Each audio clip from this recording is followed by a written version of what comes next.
Okay. Yes, everyone, welcome back. Another live stream today as we get ready to take on Crystal Palace in around 15 minutes time. Now, apologies if you're hearing all these fighter jets in the backgrounds. Oh my lord. Honestly, like, it's so hot in this office that I need to leave the bifold doors open. There's no way I can stream, otherwise I'm going to burn to death. And apologies for the delay. Had a lot of house duties to do, a lot of cleaning, washing up, had a few errands to run as well. Obviously life stuff, adult stuff, you know how it goes. But great to see some of you guys here. How you all doing? Carlos King, you retracted your message, but I can already guess what it is that you typed. Good to see you here. Fearful Edits, what you saying, man? UBC Studio, come on guys, let's go.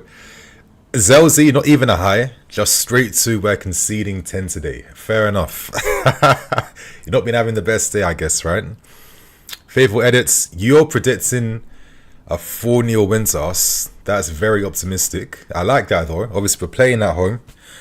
We're seeing the lineup. I think I should just move on straight to that right now.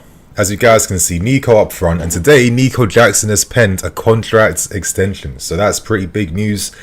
I guess it comes at the perfect timing after failing to sign a Simhen. Obviously, you need to, make sure that you secure your only proper striker at the moment. So on paper, this is the most balanced lineup, right? Obviously, 2 wingers that can hold the width, take the men on 1v1, have pace, have goal threat, can assist. Cole Palmer, I guess, out of Nkunku and Joao Felix, he would be the 10 he would use, right? Enzo, Caicedo. Let's see how they perform today. I have to see Caicedo move like a general. Yes, I know that he has a very rusty start to seasons. He needs to improve on that right now, to be honest with you. And he has to bring that defensive solidity. He has to make sure that he's winning those key tackles and not putting us under pressure with his fouls. I think on the ball, this guy's very good. I think he's technical. I think he can move the ball nicely. He can play a forward pass. But I think defensively, I have to see more from Caicedo. I think that's a fair analysis on him at the moment. Defense of Cucurella, probably our best inverted. Actually, no, he won't even invert. I think will be the same thing as what we saw against Wolves. I think it makes sense for Cucurella to act as the wide centre back. And I think it makes sense for Gusto to move in the inverted role for the sake of the team. I think you can't have Caicedo and Enzo by themselves there. Enzo has license to get forwards, but for him to do that, he needs to trust his defensive partners beside him. So I think Gusto moving into that midfield 3, of course, brings more numbers in midfield, helps us hopefully win that midfield battle, and most importantly, takes a bit of defensive pressure off Caicedo. I think Gusto has looked so-so since he's inverted. I don't think he's mastered the role. I think it will take him maybe a few months, to be honest with you. He's been prone to giving the ball away in a very uncharacteristic fashion. Obviously, his instincts are to want to attack. And the moments where he's shown his overlapping skills, I think he really demonstrates, not demonstrates, that's the wrong way to say it, but he looks at his most comfortable. So I think he's still learning and figuring out how to find the best balance, whilst also finding his confidence playing this new way. But we need that. So I think this 3-3-4 system that we basically go for, I think it creates things. I think it makes things happen. Obviously, I think this is our best defense until Reece James comes back. And I do feel like with Reece James, I'm expecting him to perform the inverted role a bit better compared to Malo Gusto at the meantime. So, Cucurella, Colwell, Fofana. I like Fofana as a wide centre-back as he has license to get forward. The guy's one of the best ball carriers in terms of defenders in the league, right? So we have to utilise that skill set. I'm tired of us buying players who are known for doing great things in particular parts of their game. Then the system doesn't really allow for their best moments to shine. We've had a habit of doing that over the years, over many years, and it's one of the most frustrating things personally about being a Chelsea fan. But I think on paper you could say this is currently our strongest lineup. Now on the bench, options like Nkunku, Felix. Interesting that they're holding bench straight away. Nkunku, I think we all expected him to be like one of the star guys this season, playing a predominant role in the team, right? But now that Maresca's introduced the system, I feel like wingers who can take their man on, they're more the priority right now. So it'll be very interesting to see how Felix and Nkunku get integrated. But it's starting to look pretty impossible that you'll see Felix, Nkunku, Neto, Madueke, Nico all adorning the same lineup. It just won't happen. So I think we're going to learn a lot this season, and I wouldn't be surprised if one of these men leaves at the end of the season because I don't think it's sustainable, especially when Kendry's coming next year and when Estevao Williams coming too. So we look absolutely stacked in terms of offensive options. I think we'll learn this season I'll be too stacked. Time will tell. But let me go on to answering some of your questions. Obviously, got 7 minutes until the game starts. Zelzy, have a feeling we win today, but we're probably going to concede. Most likely. Manny the Kingdom, Nini is my favourite Chelsea YouTuber and positive YouTuber ever. Thank you very much. I feel like maybe because other content creators, listen, I'm not sticking it on them at all because I get along with all of them. I think we have a great community, to be fair with you. But I don't want to like ever feel like I'm communicating that I'm just Mr. Positive for the sake of it. I don't always see the negatives to everything because obviously I respect what's happening at the football club, right? But equally, I don't think that I, if I have to say, if I'm not feeling something, I feel like I say that, right? So anyway, I appreciate it, man. Obviously, I feel like life's a bit of both, a bit of negative, a bit of positive. You've got to find that balance, right? So I try and come with like some balanced takes, and I'm glad that you guys respond to that. Denilson, Monari, Nini, I appreciate what you're doing every day. I miss player ratings, big bro. Bro, that's one of the hard things to figure out. I'm going to try and find a way to find a system to make that work because I would like to do player rating videos, but I always found that they do really poorly.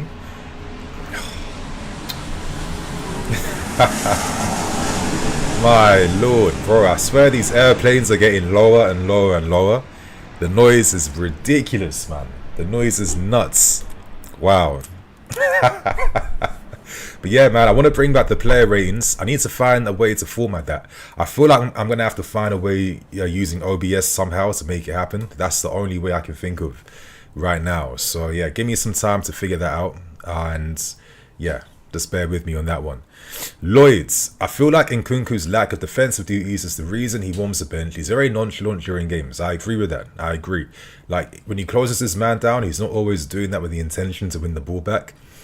And we're going to learn how we're going to find that balance, right? Because, if one thing costs us this season, it will most likely be our pressing and our shape. And we have to find out if we can improve in that area. And if Enzo Barasca can get a lot of these guys to put in more work. I mean, Pochettino, credit to him, made guys like Palmer and Madueke work a lot.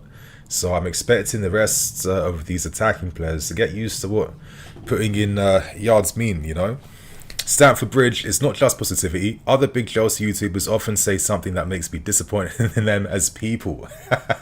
Damn. Not Nini and not Jan. Fair enough, man. I appreciate the kind words. Appreciate that, man. And Stamford Bridge, I know that you've been, following me for a while. I mean, I read the comments. I know who comments a lot and who doesn't. So I feel like I always see familiar faces. Heba Badir being one of them. And you're saying, I'm worried about Nkunku. Why is he not starting in the PL? It is interesting, but it does feel like with the ridiculous depth we have in attack, it's going to be nearly impossible to find the perfect lineup that uses all of them together. Unless these guys overnight, can go to like a hyperbolic time chamber, work in their defensive game, and come back ready after the international break. But that's not going to happen. In the meantime, this is the most balanced. And you think to yourself, someone unfortunately might pick up an injury, but what if they don't? What if we have like this stacked squad for a long time? That'll be interesting to see. But I think Maresca will have to rotate quite a lot to keep some of these big guys happy. I feel like with how we've strengthened our squad, we don't really have the hierarchy of like first teamers, competition players, and then backup guys. No one's a backup really. Anyone could get into that lineup, and I think that will make things quite difficult. You need to have a bit of a hierarchy. Again, it's just uncharted territories. Let's see how it goes. I know it works for Man City, but then Pep constantly rotates his team, and he can afford to do that because these guys are absolutely have perfected what it means to play under them. And I'm actually thinking the football Man City are playing at the start of the season, it feels like they've got even better. It's like they're not even just like holding onto the ball for the sake of it or just moving it side to side. They're looking very entertaining, I have to say, and they're reminding me a little bit of like Real Madrid in the sense that they can just break teams down in so many different ways. And to think that they've only added a handful of players to their squad because they don't have to add too much. And you know what I mean?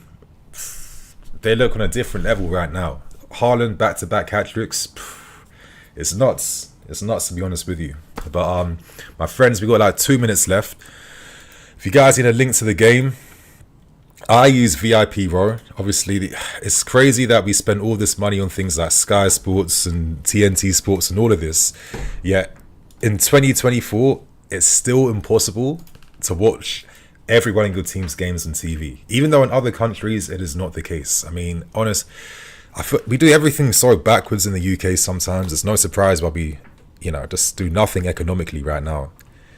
Don't even get me started. But you guys, I've posted a link to the game basically.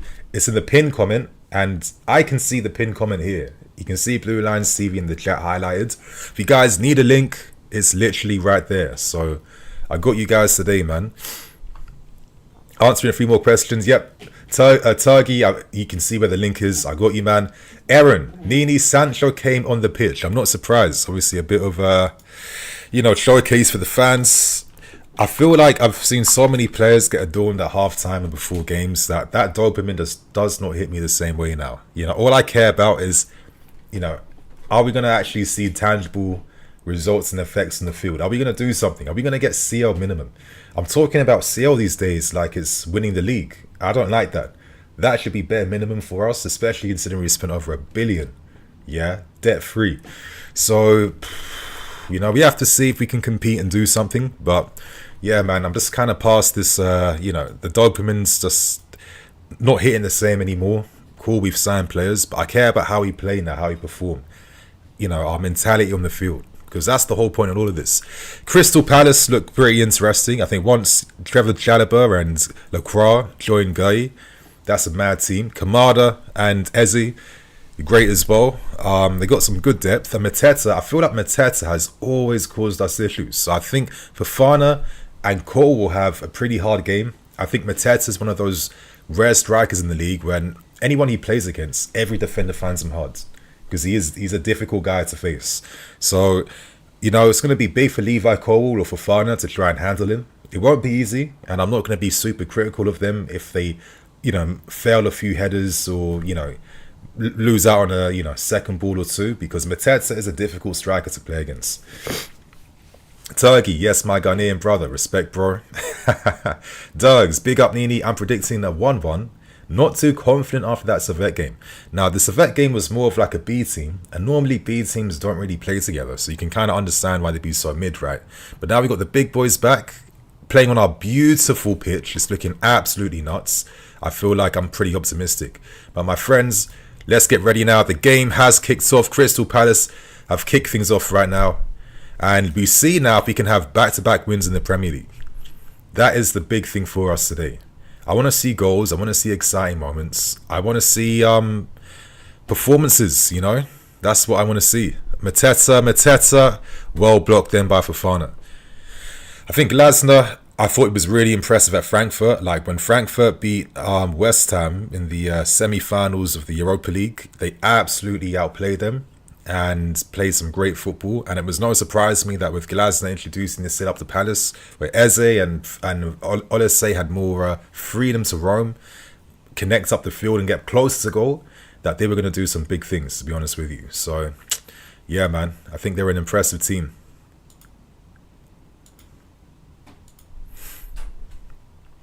That's it. Colwell on the ball. I thought Colwell played some incredible progressive passes.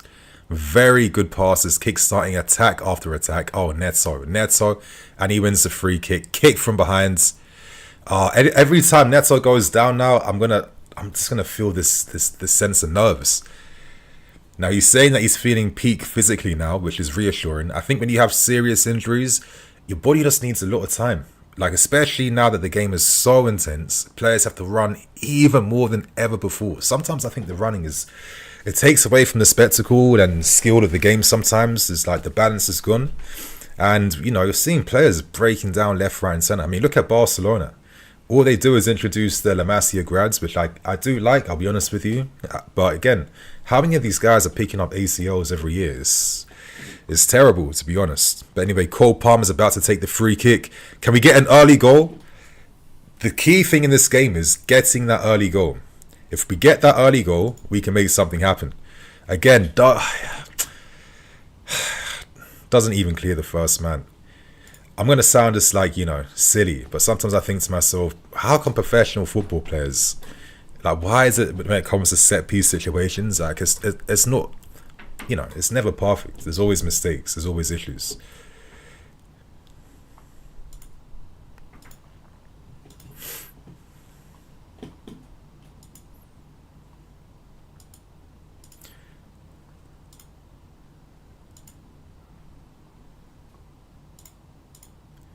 Yeah, I don't know what the hell I'm doing here.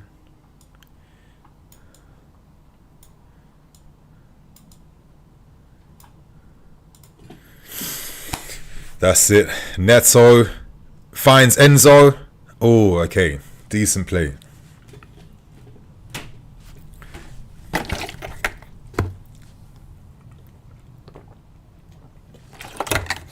But Neto's looking very sharp. I'm liking the little Cucurella, what's the guy's name from Athletic Bilbao? Nico Williams. Yeah, Nico Williams, Cucurella link up down that left hand side. It feels like Neto and Cucurella on the same wavelength, which is good to see. I think Cucurella has, he's a very good supportive player. I think when you're leaving him 1v1 to defend, he is not strong. Like, if this was FM, he'd probably have like 11 or 12 for tackling. But in terms of, when he defends, when he's able to close his man down, press in a unit, and be proactive, then I think this guy is, that's when he's at his best defensively. But anyway, you're seeing how we've makeshifted to a back four right now. Caicedo drops in the hole, allowing Malo Gusto now, for Fofana now to move wides. Madueke. So it's weird, like Maresca's football is like amalgamations of like a little bit of Graham Potter, a little bit of Guardiola, a little bit of De Zerbi. It's like taking some of the best things about each manager and creating your own system with that. And when I say Graham Potter was very much about, positional fluidity, the formation changing multiple times in game. And to play that type of way, it takes a lot of understanding and time, right? Man City show they can do that, how they're regularly able to, systemize up in game. But it takes a lot of experience and time, and the players have to be very familiar not only with the system, but themselves in that system too. So on paper, it does work. It does work. And it's the type of football that gets better as the seasons go on, as players get even more familiar. Obviously, De Zerbi in terms of very comfortable with a deep build-up at times to try to attract the opposition to press. And Guardiola in terms of, creating the overloads on the field, right? Creating numerical superiority, numerical advantages. That's what I think about Enzo Maresca. Just taking the best bits of each manager, basically. And I think, in theory, it could work. I think that's why he wants to have so many players in the squads that are strong playing in multiple positions, because that's the only way to really make this football properly come to life, right? So, yeah, I think it could be exciting. I don't think it's just slow possession football. I think at its worst, when the players aren't familiar, yeah, it can look like that. But that's not what the system is supposed to be doing, So, like I said, maybe I would have preferred the more Poch, Real Madrid-y type of way of playing, where the players have more responsibility to impact. Because that's the football I was brought up on when I saw Lampard and Drogba and all these guys producing fantastic moments. But equally at the same time, if we're going to be doing this positional play stuff, this is more of a modern approach to that due to the fluidity. And I also think that the system over time does allow for the players to express themselves. I mean, look at Man City. Look how they destroyed West Ham yesterday. Yeah, they had their moments where West Ham created some great counter-attacks. But I mean, how many times do they create different chances outside the box, across inside the box, low-driven cutbacks, 1-2s, short possession plays to create. I mean, Haaland's second goal was testament to that, right? So it's not necessarily a boring football that, has its limits and isn't exciting. It's the type of football that just needs a lot of time. That's how I see it. Anyway, Cucurella Thorin finds Enzo is taking up a lot of advanced positions right now. And is that Enzo? Yeah, that was Enzo. A lot of advanced positions. I think Enzo can do that. I think he's a guy that's good in all phases. So I want him to develop more in that capacity. But anyway, Kukurea finding Neto again. Oh, Neto already tried that roulette then. But at least we gave the foul away to stop a counter. It's like, yellow cards! Come on, man. You know what I hate about stuff like this? I guarantee Palace players will do it like 3 times in this game and they won't get a yellow card. How is Neto getting a straight yellow for that? I don't know why the refs are getting so strict this season. I don't know what these guys were doing off season, but come on. How the hell is that a yellow card, man? His first tackle. But that's the thing, you know. Obviously, we got options on the bench to turn to, so let's see. But still, I don't know. I thought that was pretty sneaky, pretty nerdy from the referee then. It's not been a bad start. I think there's a nice little tempo going on right now. It's not been terrible, to be fair. Enzo's, Kukurea, Neto, they have a lot of influence down that left hand side so far. How can you watch support a team that doesn't want to win anything? I think the Simhen thing, listen, you heard my thoughts in the video I did on deadline day. I don't think it's a case of Osimhen being very greedy. There's so many conflicting reports about what this offer is. I'm going to go with Damasio because he's been very reliable over multiple windows. His seems to make more sense because a lot of it comes down to the fact that we couldn't, I guess, really afford the wages, considering one, we've maybe overspent in other areas, taking away money from the wage bill. And 2, we don't have Champions League football. You know, last season when we had all those talks with the Simhen, I think we expected us to secure Champions League football. Everyone's going to pretend that it's not important. It is. It's not being communicated, so the expectations and the fans don't put more pressure on the team. But this season is very much about securing Champions League because we're not going to get the big boy corporate deals or sponsorships. And we're going to, obviously in terms of the wage bill too, all the players that we signed are on less money. It was in their contracts. If we don't have CL football, you earn less. So, yeah, it's important for everyone to step up now and get CL. But unfortunately, it meant that Osimhen couldn't be signed. Now, I think to myself, if we didn't maybe sign... Listen, if we prioritise 3 players instead of 12 players, do you think that maybe there was a possibility then to at least have a bit more flexibility? Maybe we could have offered something a bit closer to what Osimhen likes. Oh, Madueke, nice ball in the cut back in the books. But that's what I mean. But we didn't. We bought 12 players again this window, which seems a bit mad. It's like 8 for the first team. There were so many players needed. Like this constant player trading, we're gonna hopefully it slows down because it's not sustainable and it doesn't make too much sense because the players need to grow and build over time.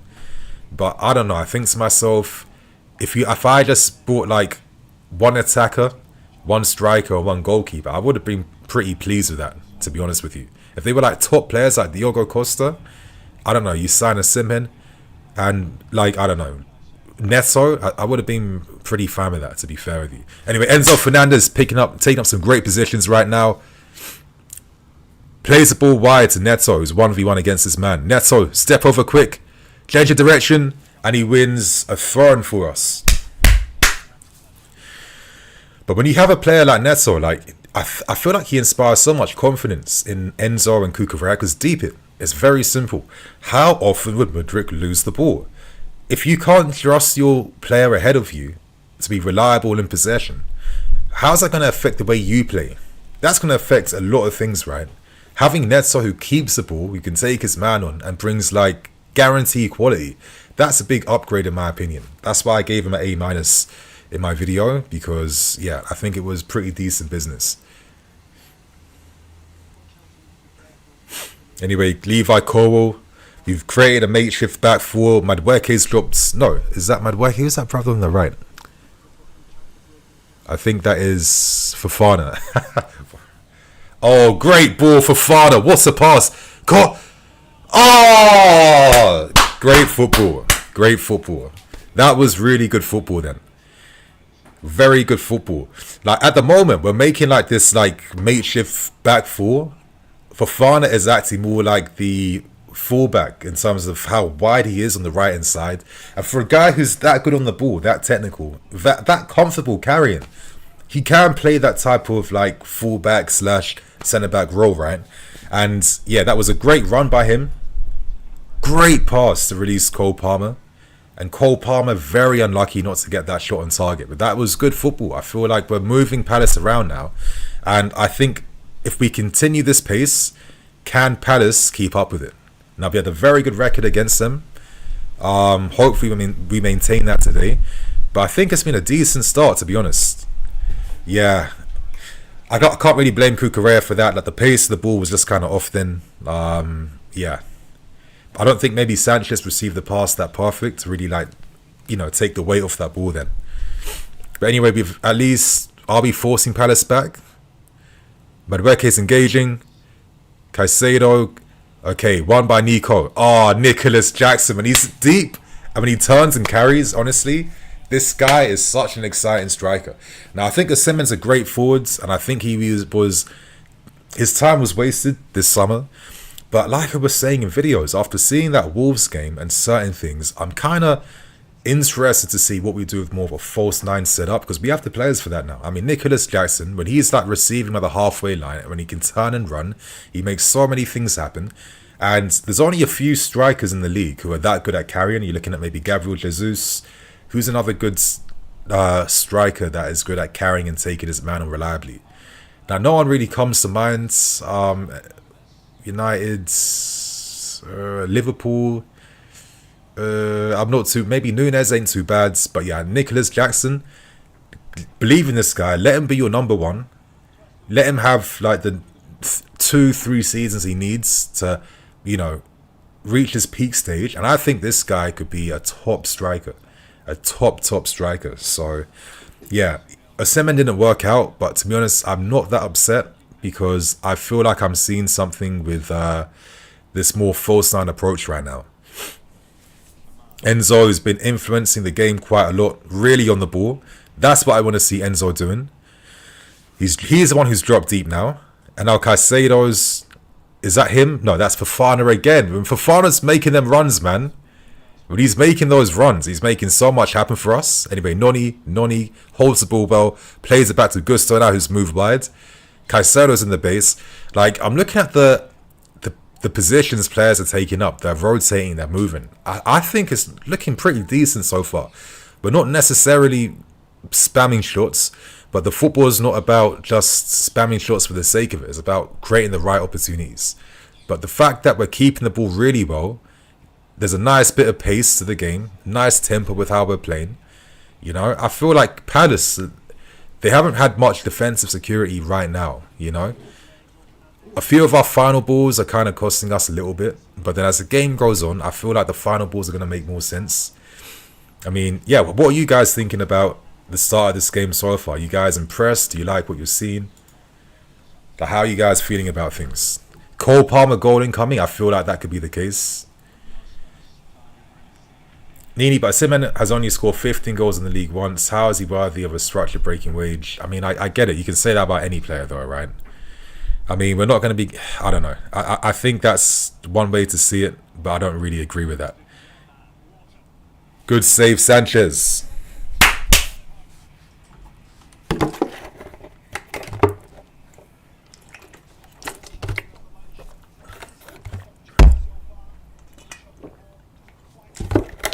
Wharton, very talented player. I know that some fans have spoken about wanting to see him here, but I just don't think there's a need for him based on the squad right now. If someone big left, yeah, or if we never sign Navia, that would make sense. But now, nah, pointless now. Who's there for the second ball? No one. Yeah, Mark Gay. I kept saying for time, this guy's going to be a world-class defender. Personally, I think he is better than Wesley. I think Gay is such a good player. And when I first saw his game against Man United in the Carabao Cup all those years back, it was one of the best youth debuts I think I've ever seen, in the sense that the guy's passing in that game. I mean, I'll never forget just how crisp and clean and smooth it was.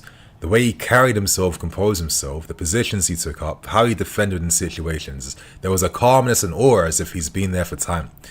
I'm always going to say, look at Barcelona. They actually respect the talents that they produce and they create the pathways. And a lot of their talents, man, you know, Balde, Mark, was it Bernal, you know, Javi. I mean, there's so many talents from their academy, you know, Fati, Yamal. Look how far they've come, and if not for those talents, Barca's finances would have put them in a peak situation. You know, I feel like personally, I'm always gonna feel like your Lewis Halls, your Livramentos, your Guys, they should have been part of our squad the entire time because they would have had minutes. Instead of signing inferior players like, you know, maybe Badia and Co, we had better players on our cards. All we had to do was create the environment to give them confidence, and they would have been here, and we wouldn't have been any, you know, worse for it, and we'd have a lot more money saved, which could have been more useful for bigger situations, right?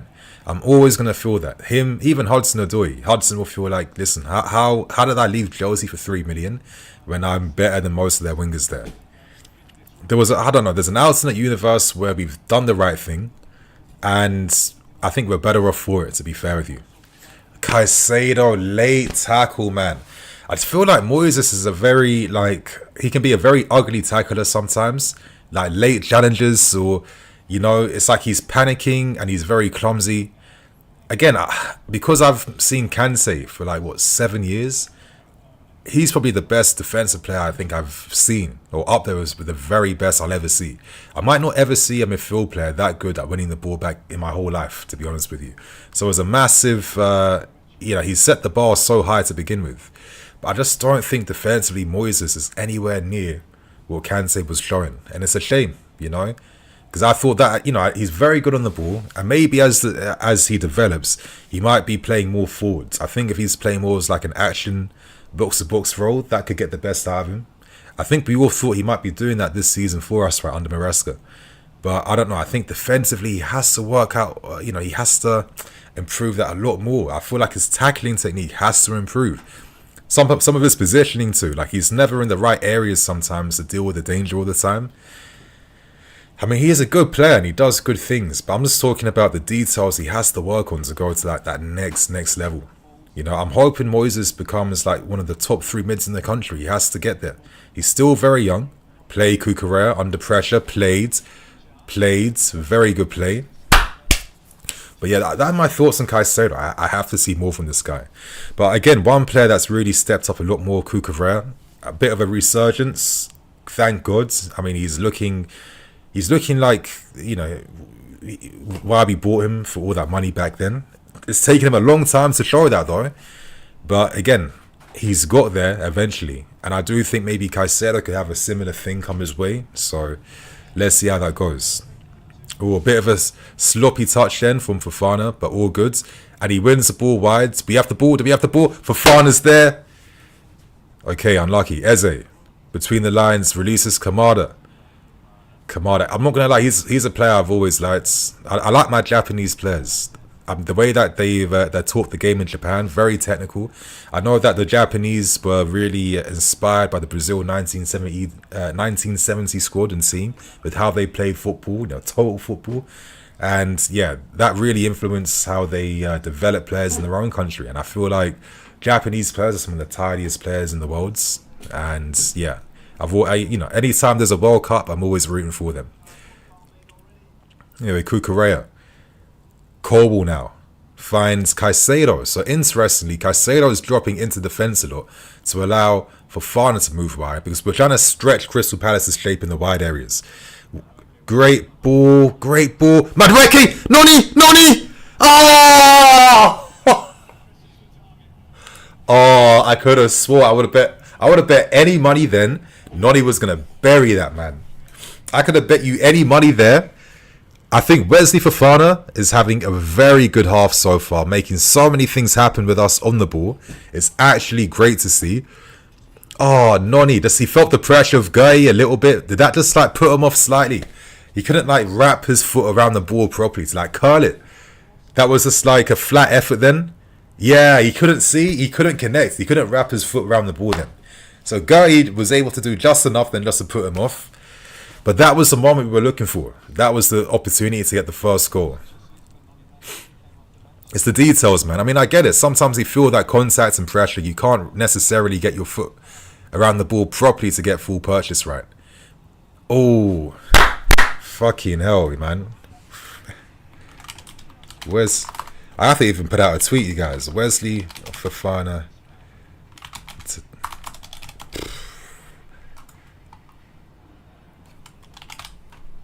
Honestly, Wesley Fofana, man. Black excellence. Good for him. You know, part of the French national team squad. He's been very unfortunate with the long-term injuries. But he's also a big talent. And I'm really liking the half he's playing right now. Very good on the ball. Very impactful, making a lot of things happen when he carries, and defending well wide. Enzo! Oh, flipping hell. What a ball from Enzo. What a ball in behind from Enzo Fernandez. Again, another player that's playing really well. And Noni, now that Noni's being used as like more of a wide forward, I looked at his stats in our 6-2 win against Wolves. He had the most box threat compared to any attacking player on that whole pitch. This is his natural game. This is what he was doing at PSV when he was banging in the goals, and that was just great football again. Superb ball from Enzo Fernandez, and I think Enzo is better influencing play outside the box compared to being in the box finishing moves off. I think that's the best way. Like when people say use Fernandez as like a Paul Scholes guy, no, I don't want Enzo just only saying deep and just, you know, playing switch balls or game. No. He can do more than that. But when he's influencing the game, I want him to be more of a Modric. And that's why I always have comparisons with Modric in the sense that Modric isn't about box threat. But Modric will have those moments where he's going to come in with goals.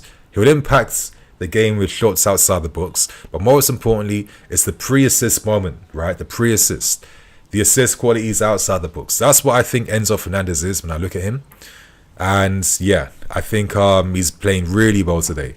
But this is such a strong performance tactically. I think we're very unlucky. Listen, not many shots, but we've created some quality opportunities. That's the key thing.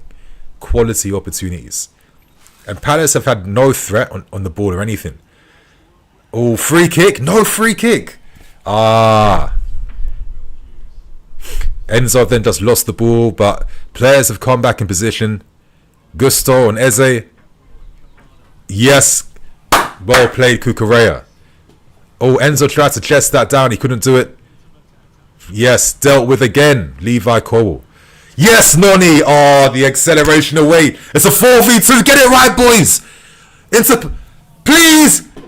Yes! Come on, man. What a goal. This moment has been coming, man. This is top football. This pressure we're putting on Palace, it was unsustainable for these guys to keep up anything. What a goal. What play. Fucking hell. Like,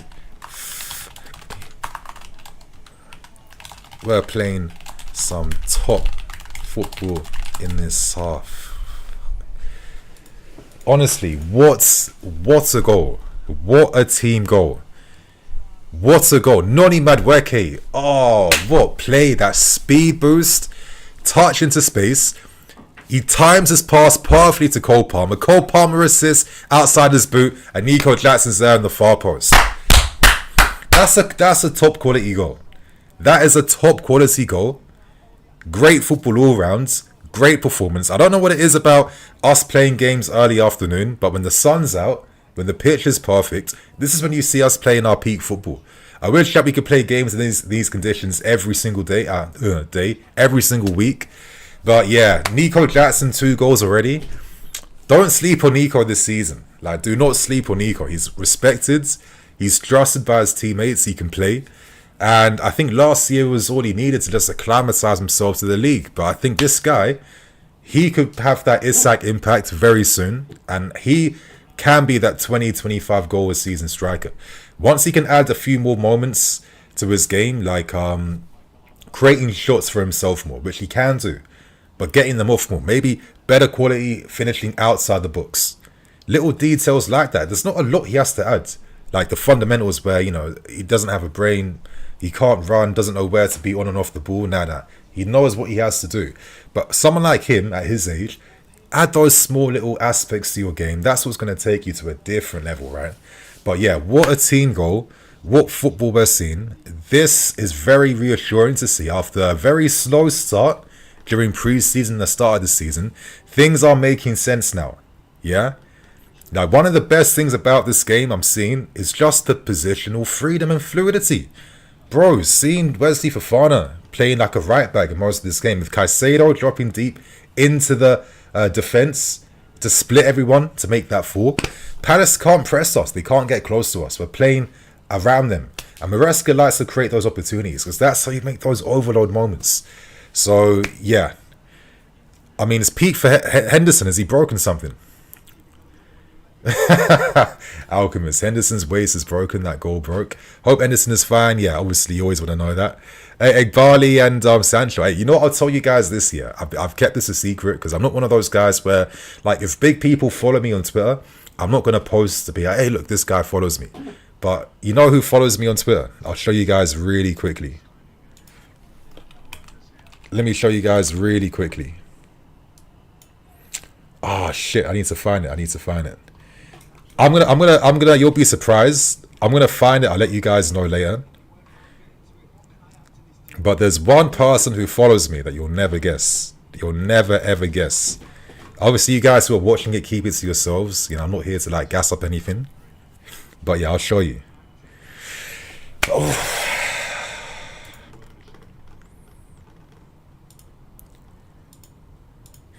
Anyway, that's it right now. You know, as we become that club that wants to get back to winning the league, it means that we have to start setting ourselves, you know, bigger targets.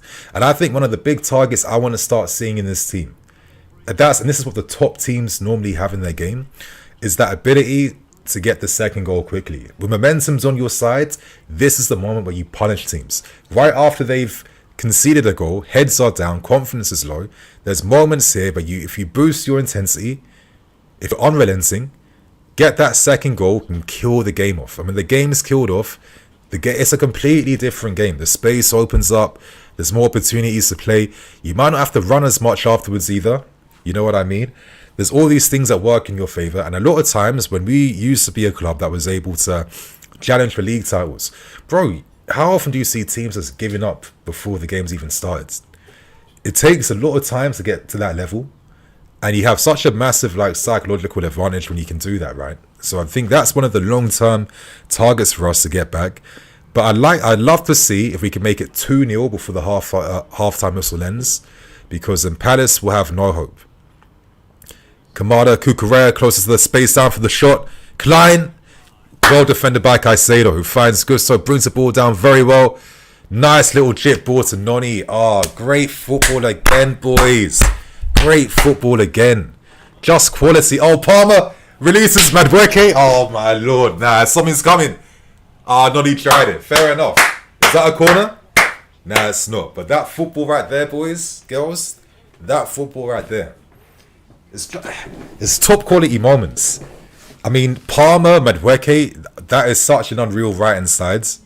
I mean, Palmer's weight of pass, you know, he never gets it wrong, does he? Just like a beautiful, just like ball in front for Noni to run onto. This is why Noni said that, you know, he's fire and Palmer's ice. I see it. I understand it.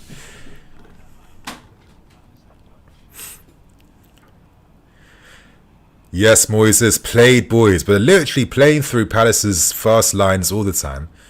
We always have an option wide of their midfield. We're stretching them for fun. Look, constricting the space in midfield and then finding our guys wide. Oh, Malo. Oh! Come on, boys. Flip. Oh, come off it, ref, man. How is that a free kick, man? Yeah, I'm happy. I'm a happy guy right now. Honestly,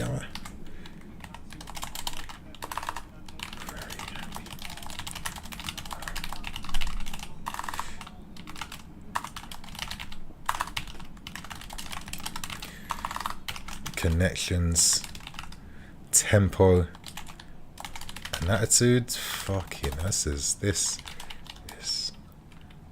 is some high.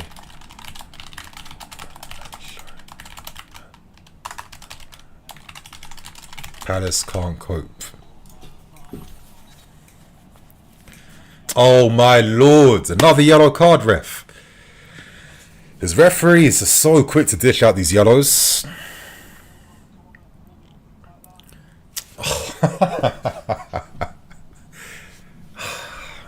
But right now, Cole Fofana, I think another positive development of this season is seeing the partnership between them. Because I think on paper, and for me, listen, these are our two best centre-backs.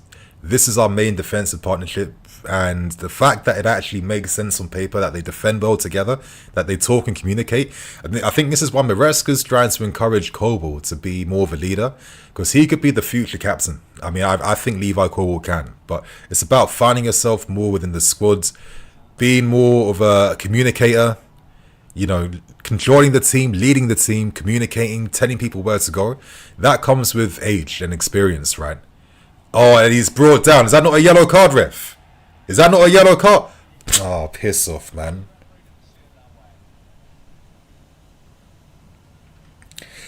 I think I'm talking too loud. I've got a notification on my Apple Watch telling me that the decibel levels are too high.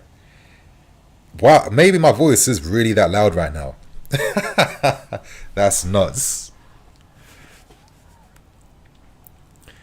Okay, Henderson, long kick to no one. Kukurea. Okay, you can't get there. Moises brings the ball down nicely, and then he plays the pass to Cole, who plays it back. Now, that little detail then from Caicedo. Vega, I like what this guy does, but right now, he's not the type of player that would have brought the ball down and played it back to a teammate. He's someone that would have just headed it forwards or tried to play a forward pass. Attribute-wise, oh, very ambitious Levi. Very ambitious, but oh, great Moises. Played Moises. That's it, Moises. That is it, Moises. That's what I want to see, man. That was good defending by Moises. But yeah, you guys in the chat, you're seeing it, right? Obviously, if that was us, that would have been a yellow card or a free kick. Is that not a yellow card there, ref? What was the difference between flipping Mateta and Fofana? Why is Wharton's any different then? You know? Now, do you not... Bro, I don't understand what it is with these referees, but the consistency, man, it's never there. One of the most frustrating things, I swear.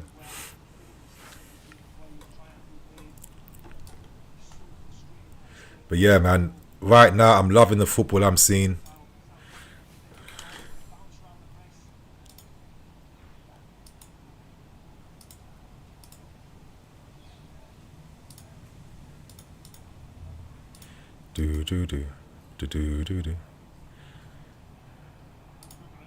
Kukurea, that's it, carrying the ball forward. There's been many opportunities for, like, look, an underlapping run from Kukurea. Neto on the left. Good composure to keep the ball then. If that was Mudryk, man, he just wouldn't be seeing something like that. Malo Gusto. Back to Palmer. Palmer to Wesley. Back to Levi Cole. We've got a makeshift back three going on right now.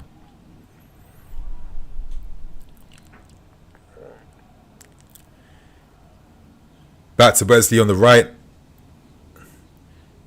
Plays it back to the keeper, Sanchez, who's outside his books now.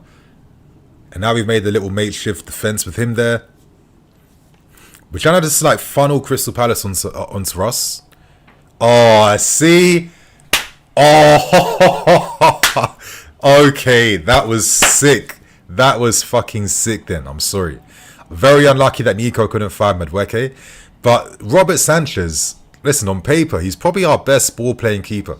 Is he on like, Alisson's level or Edison's level? No, he isn't. But he's the only keeper that's playing that type of pass properly.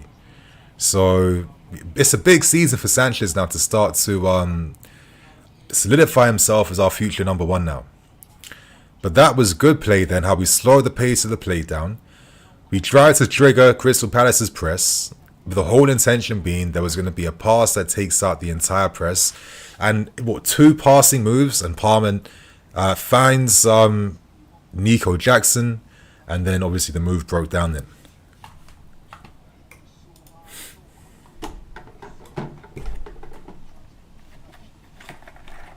Yes, Neto, he's released on the left-hand side. Can we make it number two? Ah.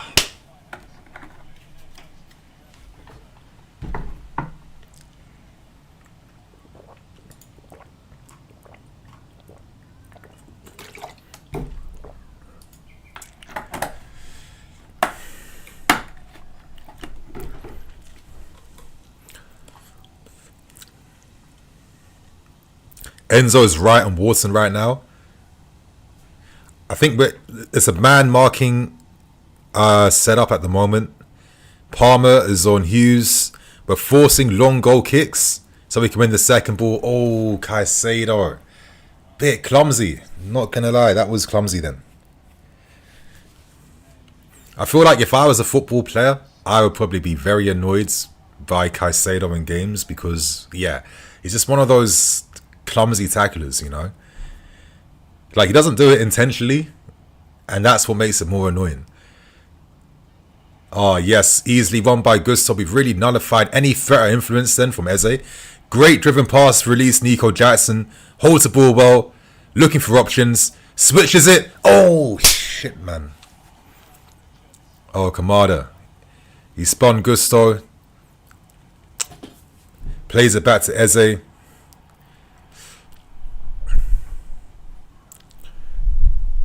Wharton. Back to Eze. Eze is in tons of space then. Times it wide to Kamada. Kamada. Oh, shit. He's cut inside. But Caicedo's in the right area then to intercept any cutbacks in the box. So that's good. He blocked out the passing line then to Eze. Back to Wharton. I think it's our turn now to just hold our shape and just, you know, wait to win a turnover. Wait to dispossess Palace. But you can see Enzo is tasked with being on Wharton a lot, you know. We're trying to nullify Crystal Palace being able to play through midfields. So Wharton's not being as influential on the ball as he can be. Spread wide to find Muniz. Back to Klein. Mateta. Mateta's moving the channels a little bit. And that's it. The dispossession's back. Nice one-touch passing. Moises back to Enzo. Put on Moises, man. Should have passed it a bit earlier. You kind of put Enzo under pressure for no reason. But at least we won the free kick. And at least it's an opportunity now to flip and do something, lads.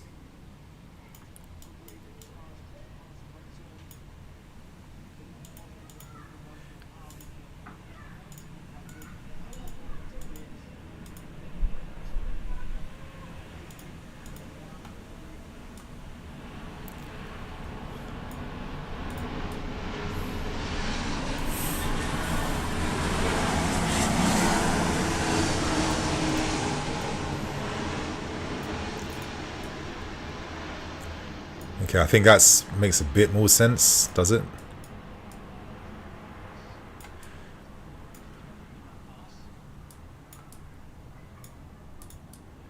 Okay, I think this makes a bit more sense in terms of the positioning. You guys let me know. And that's a Noni's there. Good tracking back from Noni Madueke then. Did not sleep defensively. And now is an opportunity now to start another attack. Okay, Wesley Fofana. Can he carry that? Oh, great little half turn then by Cole Palmer. Spread the ball wide now to find Neto isolated 1v1. Come on, Neto. Put the burners on me. Oh, unlucky. But that cross then from Neto, I mean, yeah. Listen, for people that really want to see a Simhen, you just think to yourself, with deliveries from Palmer and James and Gusto and Neto, you know, Osman would have had a field day connecting to these crosses. I mean, without barely any like backlift, Neto was able to pin that cross into the 6-yard box. Maybe not enough pace. It was a little bit slightly back for Nico, but still, to whip that ball in that quickly. I mean, the guy is such a good crosser when it comes to running at pace and putting a cross in. Yeah, top play, man. Yeah, Samson, yeah, Neto in the game more than Mudryk. Exactly. Like when you got a footballing brain, a lot of things can happen, right? Many things can happen when you know how to play and how to move the ball.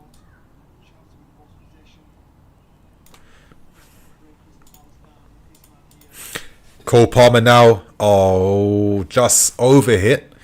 Very rare overhit pass from Cole Palmer.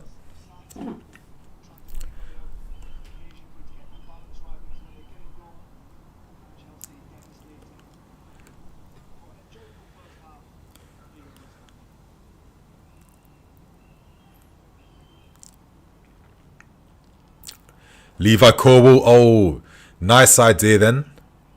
Moises. That's a Kukurea. Can we make it 2 before the second half? First half whistle ends. Oh, nice idea then from Enzo to play that little disguise ball to find Neto. But see, Mark Guy read that situation then. None of us saw that pass was actually being played to Neto, but Guy was there to deal with it. I'm sorry, when I look at Guy, I always feel proud thinking, yeah, another Cobham grad who I knew was going to be going to the top is actually at the top. Him, Livramento, of course, England call up. Of course, he's going to be one of the future fullbacks for the country. Lewis Hall's time will come soon. You know, I will always think to myself, right, you know, Guy and Cole could have been mads. But listen, we got some. I think Fofana's a good guy to have in the squad. But I'm always going to think, you know, we could have had Livra, Cole, Guy, Lewis Hall, and we wouldn't be any weaker for that, really. Let's keep it real. Like, imagine Lewis Hall playing the inverted role. Yeah. It's like he was literally developed to be that guy too. Like, for the academy, he played wing back, he plays an 8, he played left back, he played left wing, he plays a 10. Like, the guy was basically developed to be that guy, you know. But yeah, I'm always going to have a soft spot seeing Cobham grads doing well. Obviously, I'm looking at Milan and I'm thinking to myself, you know what? It would be sick to watch AC Milan play. So I can see Ruben, Tomori, Tammy Abraham, even Pulisic. Seeing these guys doing their thing in Milan. Yeah. I thought Tammy's assist to Leao was sick. I'm looking forward to seeing what he does. Anyway, Levi Corwell to Palmer. Oh, unlucky. No foul! Nah, this ref, man. This ref is bogus. Anyway, we can't be conceding before half-time. Corwell deals with that very well then. Good defending. And Enzo, turning that into attack. Oh, unlucky. Played Enzo. I think Enzo has been very good in midfields today. I've really liked what he's done. I like the intensity he's playing with.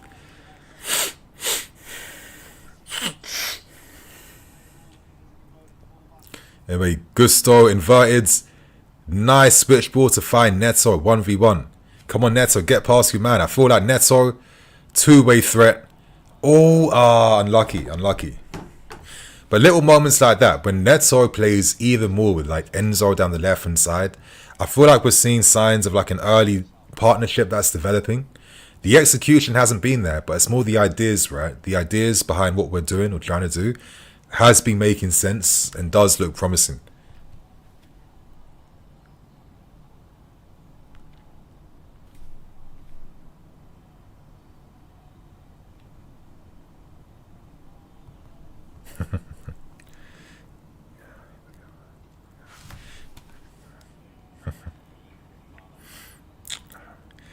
Glad. So it was my dad's birthday, like a few days ago. So I bought him the new home shirt, but I got him at the official match kit. I had to buy it for him in double XL though. I was just like, Dad, come on, man. Another season I'm buying you a shirt double XL. You said last year it was gonna be 1XL this time. What's going on? But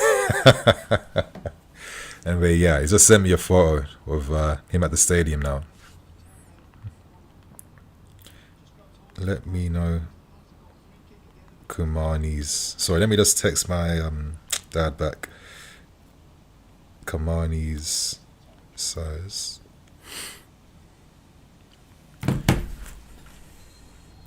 That's it, boys. Concentrate. Let's take this 1-0 leads into the second half. Normally, you know, most times over the last 2 years, when teams have that free kick before halftime, we've always paid the price right. If you guys know what I'm talking about, there's been so many times during moments like this where we pay the price. So yeah, boys, everyone concentrate. All the good work we've shown first half, let's not waste it. Let's you know, let's take this lead into the second half. Please, big up Nini's dad. Please, Hussein, respect, bro. That's it. There's time waste. Concentrate. Pick up your men. I feel like the only improvements, like not the only, one of the big improvements we have to see is defending from set pieces. That has been one of the Achilles heels in the squad right now. That has to improve. But anyway, Corwall's on Mateta.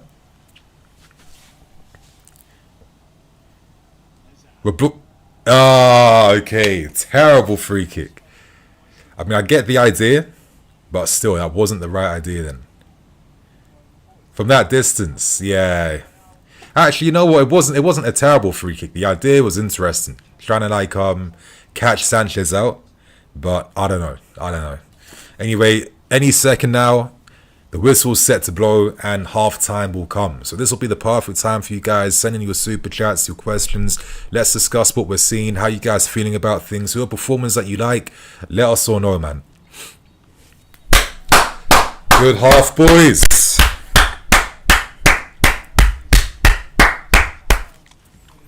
Very good half. Very nice half. So my friends, I think it's time to discuss everything we're seeing so far. Yeah, I don't know. I feel like my energies are so good right now. Like the sun's out, my stream's working perfectly. There's no lagging. It's in 4K too. Yep, so everything's working perfectly.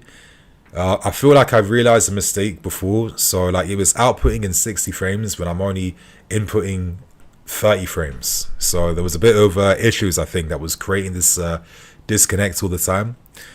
But yeah, my friends, man. Let's discuss what we're seeing. Let's talk about the game. Send in your questions. Yerps Junior, very positive. Yep, it's a very positive first half performance. I'm really liking what I'm seeing. Dorian Gray, 3 Whispers. I know you've been very consistent with that. Yeah, let's see what Whispers does in the PL2 this season. Hopefully he gets a sick loan move in January or maybe for next season.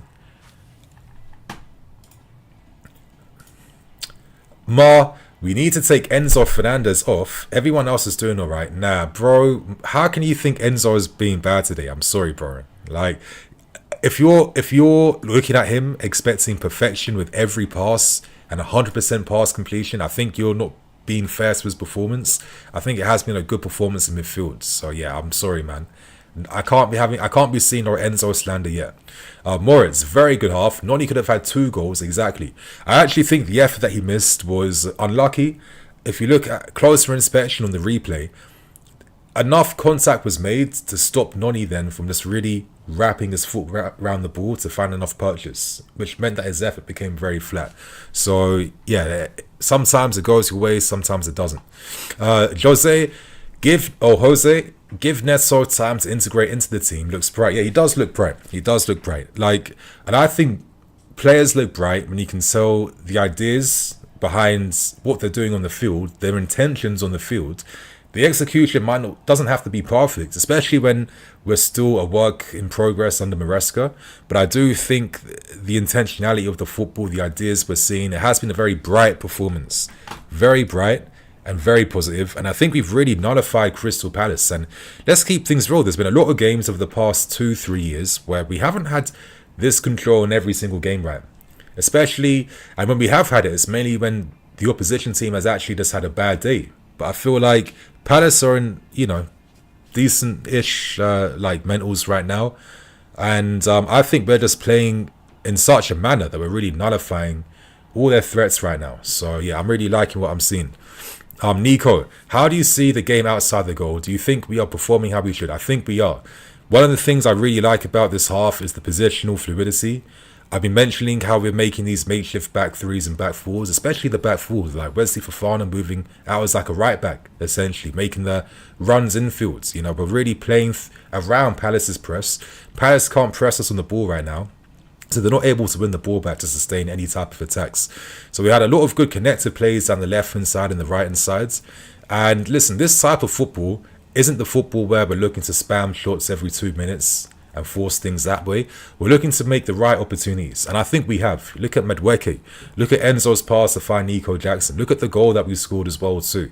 I think these were 3 high-level opportunities, and that's what we're looking to do under Maresca, whilst also, not looking lethargic on the ball, not being slow or ponderous. There's been a nice tempo behind what we do, and I think it's been a very promising half of football, to be fair with you. Heba Badir, Enzo and Madueke are best players first half. I think that's a very, very fair statement. Even Levi Cole's been decent. To be fair, it's a half of football where no one's played badly, no one's standing out for any mistakes or poor this or anything. I'd also give a shout out to Wesley Fofana. I think Wesley's been very good in this game, very very nice, especially now that he's allowed to like embrace this game. He's allowed to actually do what he does best: carry the ball past the halfway line, make things happen that way. Played a super pass that released Cole Palmer, and Palmer nearly created a moment for us. I think he also played the ball in behind to find Noni for the chance that he missed. You know, anything like that becomes a goal. Fofana's seen as the guy who's sick then for kickstarting the move, right? So, yeah, Cornwall, Fofana, they're showing signs that they could be the partnership that we think they can be. Because I think these guys could be on that, I hate saying it, but that Saliba, Gabriel level, but maybe even a bit better. Because I think they have more potential, to be fair with you. Dean Smith, if you can find 2 seconds to give Jackson to think, you will get your goal 90% of the time. Problem starts when you can't find 2 seconds to give him. I hear what you're saying with that one. Mr. Kiwi, Neto seems like he would be better on the right cutting in. I think he's good down either flank. I think we need someone to bring the supportive play on the left, especially because Noni has a license to get inside the box, you know, and really attack the goal more. So I like the balance that I'm seeing. I don't think it's been bad, to be fair. Thanksgiving. What I love about Enzo Maresca, he knows his best 9 or 10. What do you think, Nini? It seems like it right now. I think the reason why Madueke, Nico and Palmer are starting is because they've had more time playing together. They have a better connective understanding of each other's game. And I think a lot of times that connective feeling of players can, you know, it can trump anything else, right? Even player quality. Because it doesn't matter if you're a better player if you're not able to connect the same way with the other man on the field, right? So, listen, I think we're going to see some exciting options. I think Nkunku up front later on would be nice to see. Joao Felix, you know, is he going to replace Palmer or Neto? We'll see what happens with that. But it's nice to see. Yeah, you guys, like, if I can't get through all your questions, apologies. I've got so many coming in. But like I said, if you want your question prioritized, man, super chat's always ideal and obviously help support the channel as well. But moving on, Adem.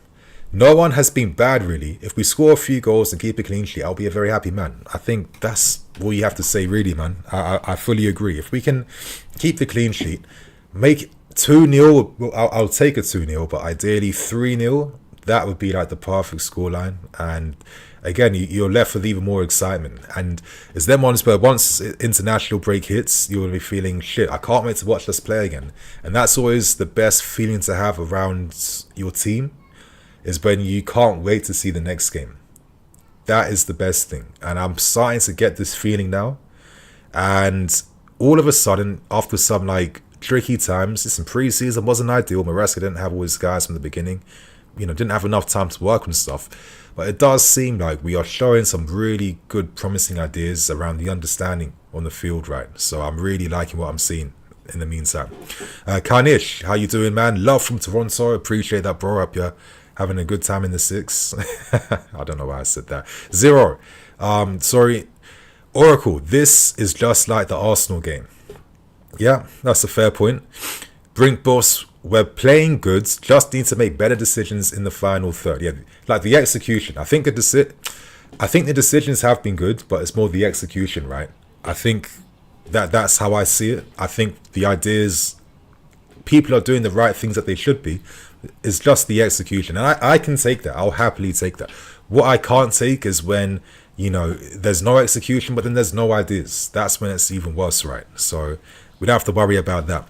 Anyway, Ebon Charles, first super chat, bro. Thank you so much, man. Really appreciate that. Well done for you, Blue Lines TV. Great halftime coverage. I'm glad. I feel like now that I'm doing these streams a bit more, I'm feeling like I'm getting a bit more comfortable.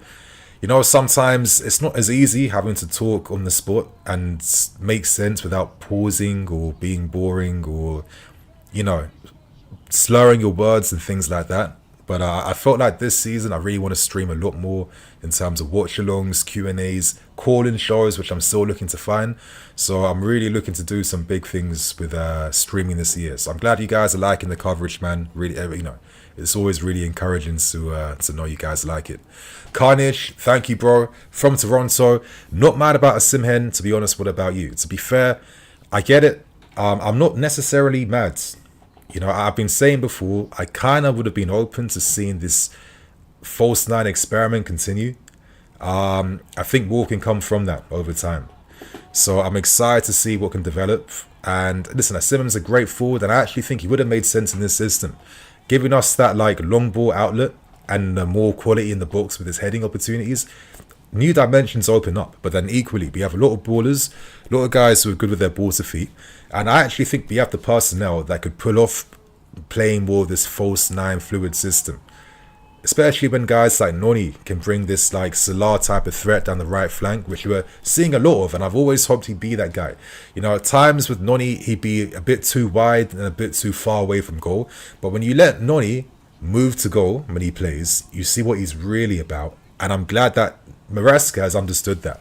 So yeah, I think we can survive. I think we can survive. But anyway, I've got another super chat here. It's a goal. Thank you so much, bro. Appreciate that, man. Please give us a come on, let's go. That's what I'm talking about. Torm us up, Nini. You want me performing, bro? Listen, I'm one of those guys that can fake anything. I'm not good at faking stuff, honestly. If I did, I'd probably be more successful, to be honest. But I can't. It's got to come naturally. You know, I got to feel the performance, the energy from the team. So I'm gonna say, man, you know, appreciate the super chat, but listen, hopefully we get the W today and it's convincing. Then it might come out then. But I appreciate that, man. And I've got another super chat here from Ebon Charles. Again, thank you, bro. Hopefully we can see Cucurella invert this half. To be honest, I'm actually preferring Cucurella playing the wide centre-back role. I prefer that because it means that Cole can play in the middle, where he can influence the game with his passing. And it means that Fofana can be the wide centre-back on the right side. I like that.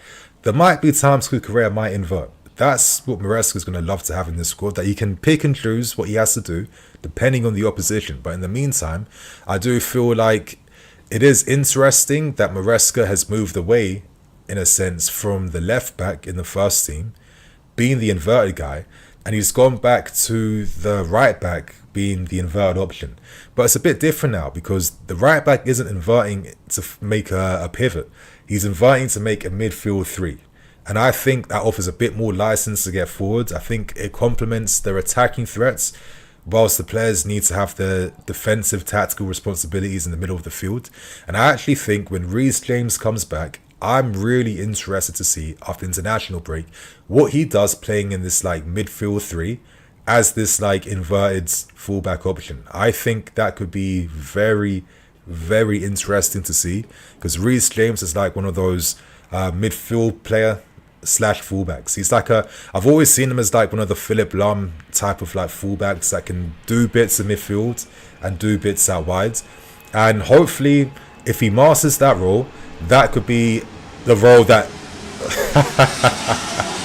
bro, these fighter jets. I'm sorry if you guys are hearing this. I have to leave the bifold doors open. As I said, it's too hot. But as I'm saying, I feel like if Reece can master this new position, maybe that can add more years at the top, right? You know, I do feel like a lot of these men suffered under Tuchel, especially because they were constantly overplayed, constantly rushed back.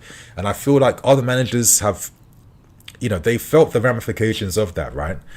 Thank God we're moving past from that. And I do feel like Maresca, listen, already he was like, Neto won't be playing in against Soviet because we're not going to put this guy under unnecessary loads. And I was like, when I heard him say that, I was like, yeah, this guy gets it, because he probably clocked, listen, if a lot of these guys weren't rushed back 24/7, they would have more minutes in the season and wouldn't be breaking down 24/7. So yeah, that's how I'm thinking about things, man. And to move on to Topiazanini, do you think we're playing better without Thiago? Now, to be honest, I think Thiago could have been doing a shift in the middle of that back three, right? I think he's a great passer. I felt like at times, due to how he was played defensively, we did miss out on his ball progressing passes. But I do think that now that Maresca is really reinforcing the need to have defenders that break lines, I think Thiago Silva, I think he would have enjoyed playing in this system, to be fair with you. So yeah, I think he could have still done something easily. Moritz, the third kit looks fire, Nini. Appreciate that, man. Obviously, yeah, it actually is a nice kit. I'll be honest with you. I do really like this. I was thinking to maybe buy the away kit. I think it does look nice, but I just think out of a responsibility thing, I just can't keep having I can't be hoarding kits that I'm never going to wear again. You know, I think that's like one of the annoying things about how football is these days. It just doesn't make any sense. John Wick at Leicester City. Maresca was known for including the goalkeeper in the back four. Yep, exactly. Do you think he's done that in our first 3 games? The only game I've seen that was City. I think when the moment comes, then yeah, it will happen. It's not. It's more of like a strategy in game compared to it being like the main way of playing, where every single time we're on the ball, the goalkeeper has to be further forward. No, Maresca is developing all these little. You have like your tactics, which is like the main game plan, and then you have your strategies, which are like these little, like, tinkering things you do in game just to like, continue to take advantage of the opposition. If that's making sense.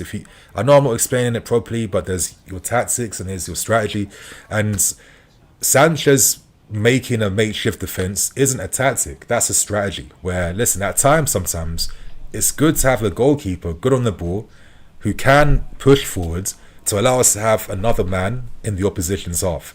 That makes sense. And I think there's a lot of these strategies that Maresca wants his team to master before he moves on to even more advanced ways of playing. So let's see what happens. But anyway, Stamford Bridge, great to see you here. Match reaction starting with Nini pumping his fist. I feel like at this rate, man, I might be pumping a few more things. Ooh, that was a bit of a miss. Let's rewind that. Let's pause on that. Let's forget what I said, because now the second half has started. Perfect segue for that terrible comment. And we begin right now where we left off in Crystal Palace's half right now, which is great to see. Now, I want to see the second goal, and I'm hoping it comes before guys like Felix and then Nkunku come on to add even more excitement and more quality to what we're doing right now. Like I'm seeing here, Fofana. See, look at Moises Caicedo. He's had a lot of license to receive within the defensive line to push Wesley Fofana forward. It means we have a 4v3 at the back compared to Palace's press. Eze, Kamada. It seems like he's encouraging Watson now to press alongside Mateta, so Palace can match us 4v4 at the back. But look at Fofana there. Oh, Wesley, you absolute don.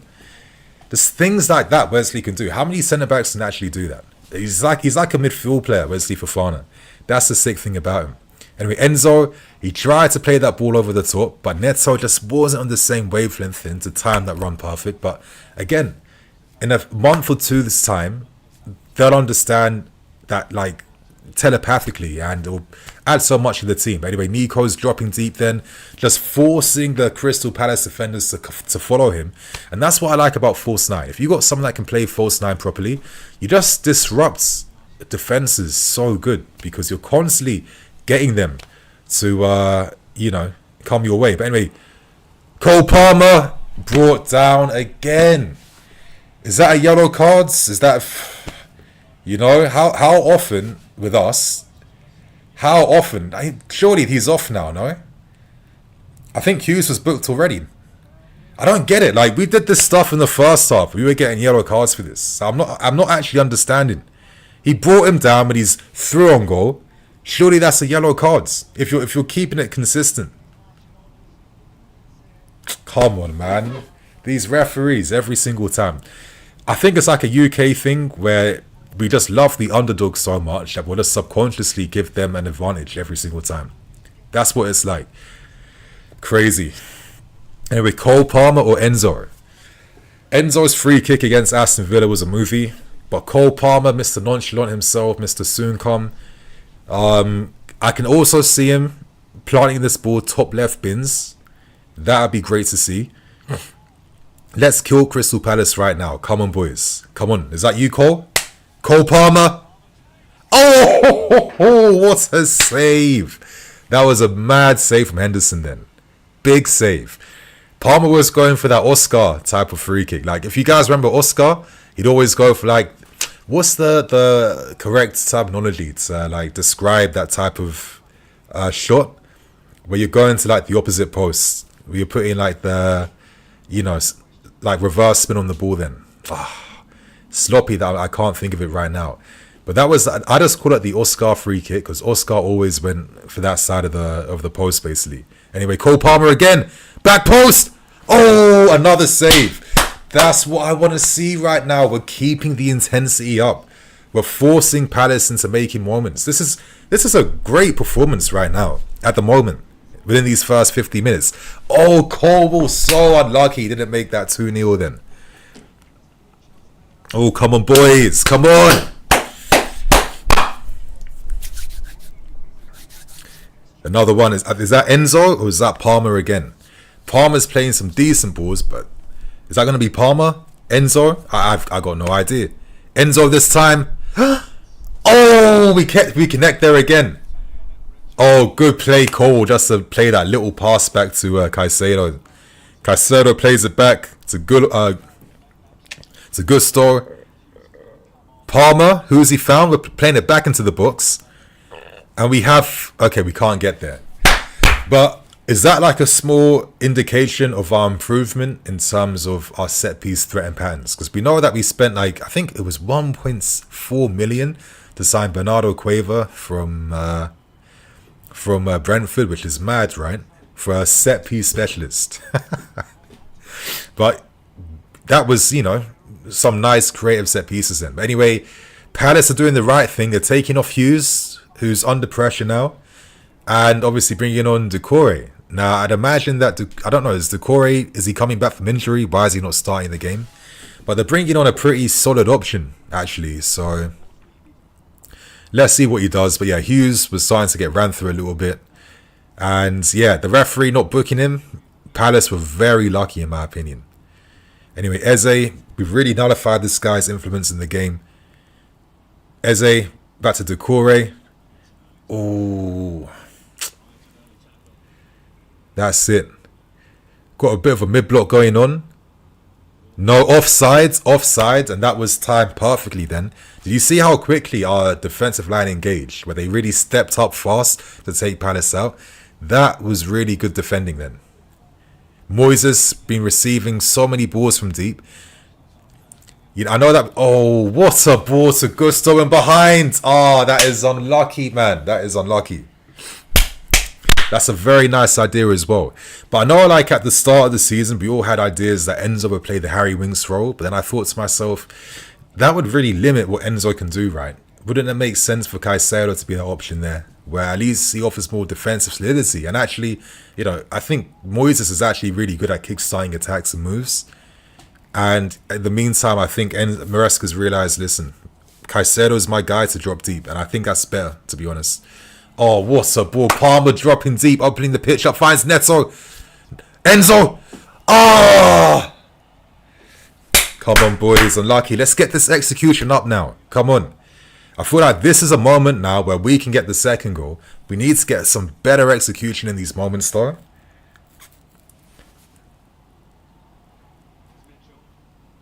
Okay. Eze. Kamada taken down. Ah, free kick. We got, at least it was a dangerous corner. Yep, Hughes subbed off. Yeah, should have been a red for sure. What are you guys saying in the chat right now in the meantime? Crystal Palace are not playing well. I feel like the reason why Palace aren't playing well is that we are outplaying them. I think we have to give ourselves some credit in this game. Tactically, we are outplaying them. They can't find solutions against us. And that's big because Palace have been one of the most informed teams in 2024. So I think that's very encouraging, to be honest. Rice gets a red for kicking the ball, but Hughes gets nothing. I know consistency doesn't exist here. Samson Lavia can do what Enzo's play. Yep, exactly. Lavia can also do that as well. So yeah, we definitely have two very good options there. Wharton, Doucouré, Eze. Oh fuck! What a goal! What a goal from Eze! What a goal from Eze. Shits.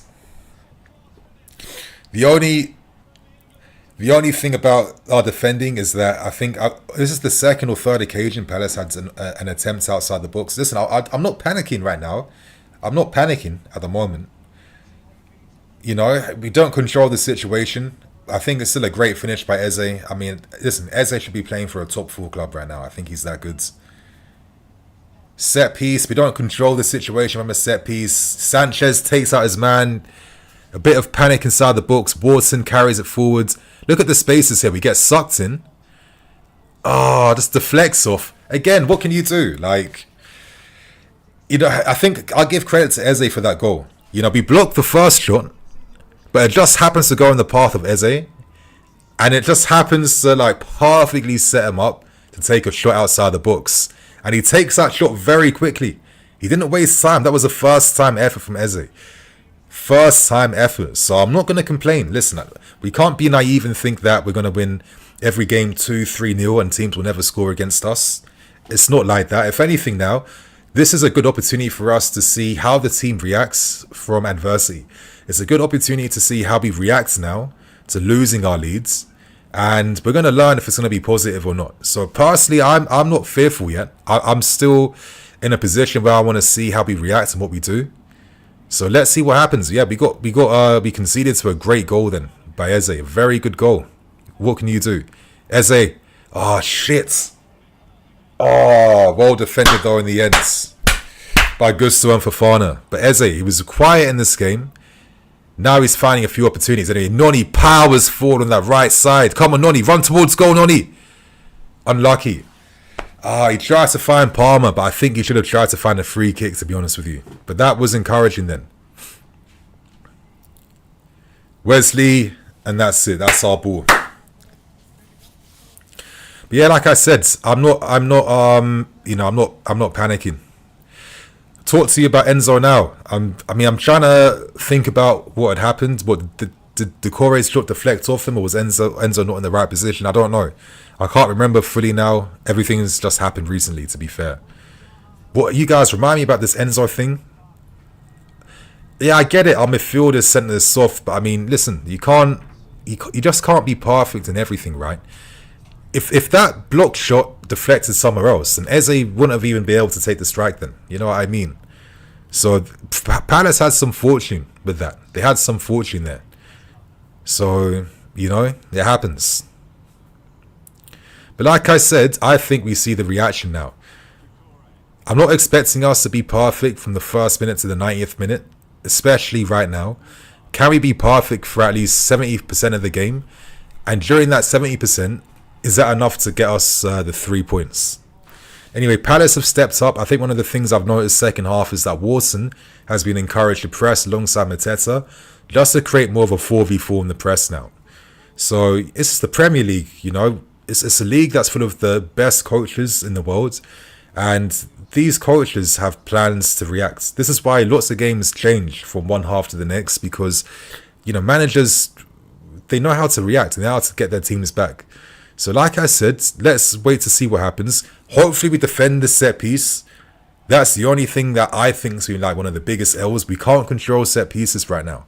That's our main Achilles heel. Again, another near post effort. Palmer, a bit of just a panic clearance to no one. But again, I think the referee's blowing the whistle and that kills that move then.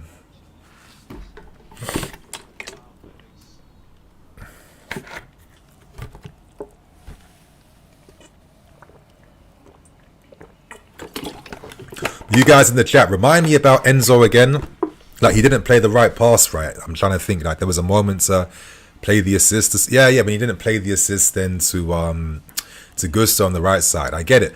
But everything's like small margins at the same time, right? I mean, am I going to say that he's shit today because the eye of the needle pass didn't go through? No. Anyway, Felix is on right now. We have a bit of a different threat coming on. Let's see what he adds. But yeah, I'm optimistic. I'm still not feeling downbeat. I'm still very much looking forward to seeing how he reacts. And if we can add something now. I think Maresca has not wasted time in making a change now. Joao Felix coming on is a positive sign. And if you're Crystal Palace, that's going to give you something to think about now. So Felix is on the left-hand sides.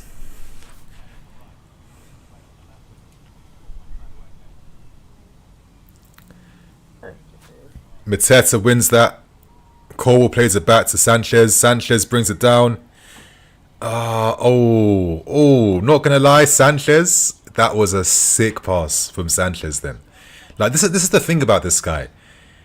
if you looked at every action, like, I really scrutinized it. Like, out of every 10 actions, he does like 6 things good, but then he does like 4 things bad. That's the thing with him. When it comes off, it really does come off, because that was not an easy pass into Joe Felix. Then that was actually a top class pass under pressure. But yeah, the way Felix just like brought that down and cushioned it with his thigh. Anyway, that's it, boys. React, man. Come on. Don't be losing confidence. Don't be panicking. You know, don't be playing the easy pass now. Yeah, but it's 1-1, but there's still plenty of game left. And we've created some great opportunities against Crystal Palace. So let's keep it up, find the solutions, and not lose confidence. Caicedo spreads that to Wesley now, who's really wide on the right-hand side to find Noni. Noni ball. Oh, finds Gusto, brings the ball. Oh, I thought he brought it down, but he wasn't able to. Maybe it was a bit too ambitious for him. Do we win that? Noni wins that again. I just think that Noni didn't have to head that. He should have just brought it down then. There was no need for that. But at least we have the ball still. Palmer's now moved more centrally. Felix is holding the width wide to the left. And Palmer finds him. Come on, Felix. Come on, Felix. Come on, Felix. Oh, unlucky. Felix wins that again. Do we win that? No, we don't. I guess because we aren't the most physical team, when there's moments like this to win the ball, poor from Cucurella then. Too overzealous. But again, because we aren't the most physical team... Oh, shit, Eze. Oh.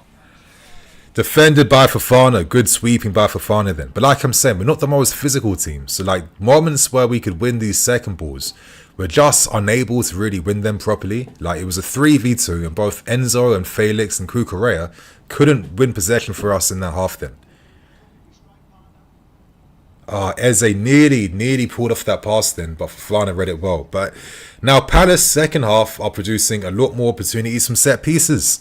Teams are going to realise that it's one of our biggest weaknesses. I think they've got 2 so far in this half. They had none in the first half because we absolutely controlled the game. And now they've got their big men on the near post and in the 6-yard box. So, yes, you know, look how small Caicedo looks and Enzo look compared to like Richards and Gueye. Like we're not the most. Look, Cucurella and Mateta. Like, bro, we aren't the most physical team. Like we don't have those strong options in the team to balance out the football. I think we could do better now to limit some of the corners we're conceding. But yeah, look. 3 big guys near Sanchez. I'm a little bit nervous now, I'll be honest with you. Come on, boys, defend it well. Use your bodies properly. Getting pushed around. Look at Caicedo getting moved around by Richards right now.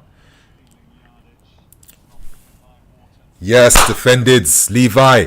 Come on, Felix. That Felix. Now you're back here now. You need to step up defensively. You have to step up defensively. Moises, man, bro. Flipping hell. Anyway, thank God. Oh, interesting pass from Sanchez then. A bit of like a handball type of pass then. But yeah, you know, Moises, you know. Bit clumsy with the tackle sometimes. Anyway, so far Palace have had advantage for the past like 5-10 minutes now. We have to like get our influence back on the ball now. You know, we have to be a bit more positive. And we have to step up now. Anyway, Moises spreads it wide to Wesley playing right back. Wesley tries to ball around the defence. Finds Nico. Oh, I knew it. It was too good to be true, to be honest. It was too good to be true. But at least that's a little bit of a different weapon for us where... Yellow card, these fucking referees in this country, man. Oh, that is pathetic. You've seen Declan Rice and Nicholas Jackson. These stupid referees, man. They're just like, they just don't... Context doesn't exist. Why would he be wasting time? How is that a time-wasting moment? Of course. He's only thinking about winning that and putting it in the back of the net. And he's got booked for that. Fucking hell. What an embarrassment, honestly. Why would he be time-wasting? You know? How stupid. Stupid refs, man. Stupid refs. How the fuck was Nico time wasting then? English referees, some of the worst humans on this planet, honestly. I think to myself sometimes, if you're like a guy from this country and your ambition is to be a referee, it's just like wanting to be a police officer, right? Like there must be something a little bit tapped in your heads, or there must be some like power dynamic or play you're trying to like get back in your life again, because only particular characters are able to do jobs like that, right?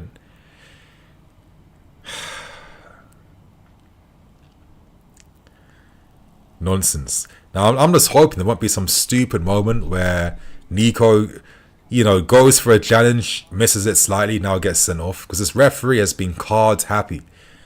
I think that's like our third yellow cards, and I wouldn't even say we've been dirty. Anyway, Felix. Oh, Felix. Come on, Felix. Come on, Felix. Come on, Felix, man. My lord. Good. Enzo wins that ball back. Felix, that's better. That's better. 1-2. 1-2, that's better. Felix, what can you do for the team? Not the first time. Oh, that's a good idea. That was a good idea then. Wasn't enough whip on that cross. It was a bit flat, a bit too slow, but that wasn't a bad idea then. Come on, boys. Step it up now. That's it for Farners all day. Yes, Wesley. Played. Played Wesley. Wesley and Colwell, man. They could be the future in the Premier League, honestly. Levi plays it back to Fofana. We've kind of, you know, Palace's threat has slowed down a little bit now. We're on the ball slightly more. You're seeing Cole Palmer dropping into our half now to kickstart attacks. You know, so that's encouraged. So Enzo can keep his position further up the field. So, you know, there is more freedom for Palmer compared to an Enzo, for example. So when Palmer does drop deep, he's doing that with the intention to create something. So we've seen that in the game, right? Some of the passes he's played wide to the left have been like really good. Anyway, back to Enzo. Enzo into Cucurella. Felix is holding the width from the left side. Nico's pulling out to make a run, but Enzo's pass can't connect to find Cole Palmer. There's not enough pace in the pass then. Now we have to, these moments here, you know, there was a moment then for people to put the intensity up and try and win that. And now Palace are in our half now. See what I mean? Poor pressure.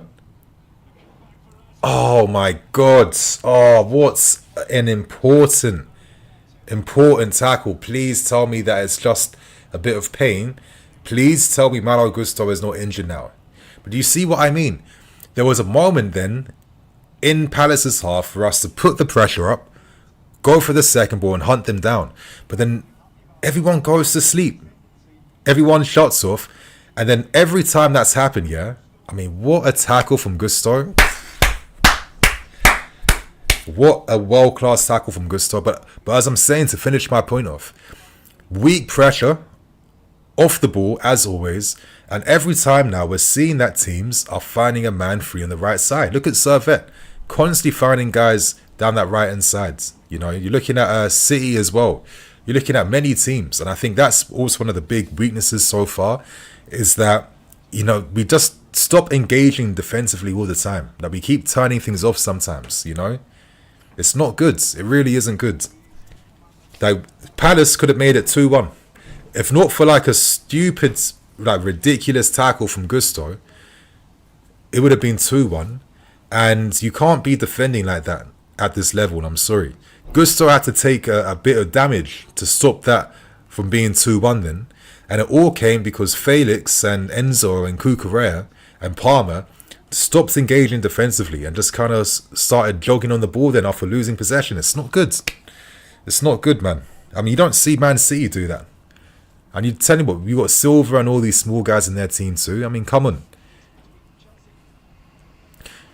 Come on, Enzo, man. Come on, Enzo. Step up. I feel like Enzo's second half not being as good as the first half. He needs to step up a bit more. He's the captain now. I think it's interesting. I know that he's like a leader. He's been seen as one, of course, back in Argentina for the national team, etc. Right? But I was still surprised that Maresca made Enzo our captain straight. I mean, can Enzo even speak English properly yet? Is there like any interviews with Enzo out there of him like being fluent in English yet? I mean, maybe there is and I'm unaware, but I don't know. But again, I think maybe I can't see him being a long-term captain. I think he's a temporary one, to be honest with you. Anyway, Felix spreads that now to find Moises. See, look at Wharton. Now Wharton's looking to go towards the ball carrier then. So we've not been able to play through them for fun as much yet. And Felix, you know, wasn't the best pass from Cucurella, puts him under pressure. But Nico Jackson puts in some solid work then to win the ball back for us. And now we kickstart a move. Noni on the right. Noni. Noni. Come on, Noni. Come on, Noni. Now everyone's jogging back in position now. I mean, the shame about not having Lavia is that, you know, when Caicedo or maybe Enzo have to come off, we'd have someone ready now who can, like, add the intensity. Like, I would love to see Lavia coming on for Enzo right now, just so we can have a bit more, like, you know, force midfield again.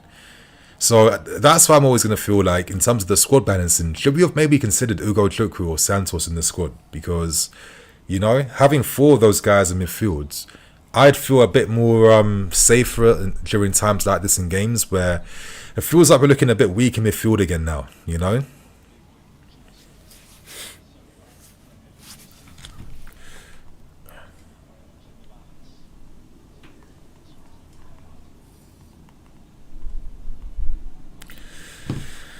Oh, come on, boys. After a very promising first half, I feel like, you know, we've not reacted quickly enough against Palace, but we still have like, what, 20, 25 minutes to go. There's still plenty of time. I mean, just winning this game is a big positive regardless. Moises. Corwell. Cucurella. Palmer's dropped deeper now, a lot more now. Maresca's telling him, get in there, kickstart more attacks, try and finance up the field more. Squares it to, you know, finds Fofana wides. Playing it backwards again now. Moises back to Corwell. Back to Cucurella. Who's calling for the ball? Who wants it? Come on. You think to yourself as the game goes on, do you risk making an offensive decision by taking Enzo off for Nkunku? Or is that just too much? I mean, it could be, to be fair. Anyway, we've progressed the ball up now. Noni plays it back to Gusto. Oh, flipping hell, no. Is that Gusto's hammy? Oh, it's too good to be true, man. It's actually too good to be true, man. Oh, my lord, man. Having fullbacks who don't have hamstrings. I feel, you know what? I hate hamstring injuries. I think they're the most annoying injury. Because with hamstrings, it's like... it's like, even though they're serious, they're equally like not that deep at the same time. And they're just like that silly injury that just takes you out for like a few weeks at a time, that just disrupts your whole season. It's the most frustrating one. And I don't know, how come players these days are so prone to hamstrings and stuff going? That's what I don't get.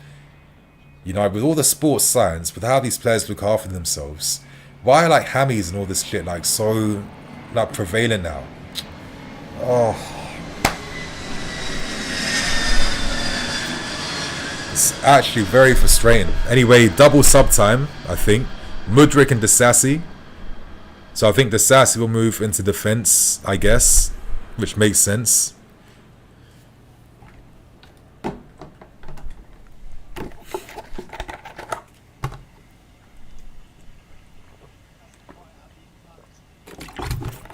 Gusto Hammy.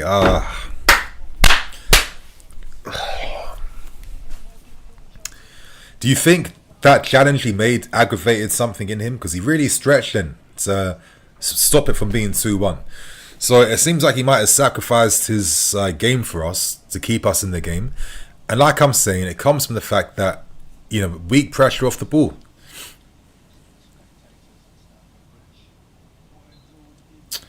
Annoying. Mudryk, hat-trick hero. Very boring. Now, second half, the tempo's definitely dropped now, second half. Moises. Yes, take Enzo off. Put Caicedo right back so he inverts. Yep, Madueke can lose us this game. Madueke to win the game. Okay. Alright. So you guys are kind of all over the place in terms of how you're feeling about this game right now. Caicedo, come on, play that ball back. Back to Levi. Enzo. Enzo. Poor Enzo. Poor.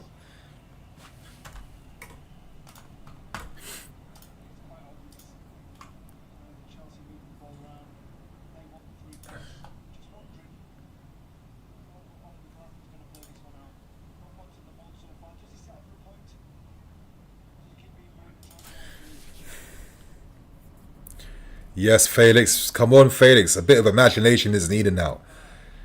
Come on, Noni. I feel like his influence is definitely lacking second half. Obviously, the first half was way better. Way better than the second half. Mudryk on the left now.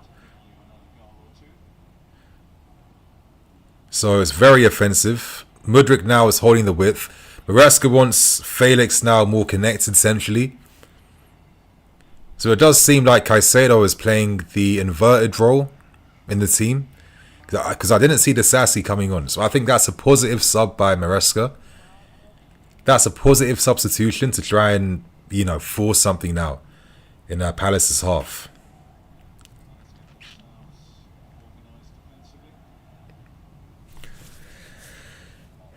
Okay. Set piece time. Cole for Fana. Like the two are like the only big box presences really. Enzo, Palmer. That's probably Palmer far post, right? Oh.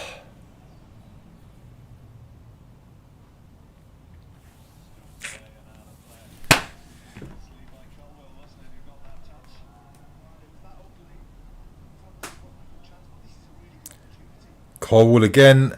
Cole just glanced. The ball just glanced off his head then. Great delivery, but he just couldn't direct that on goal then. From Fofana.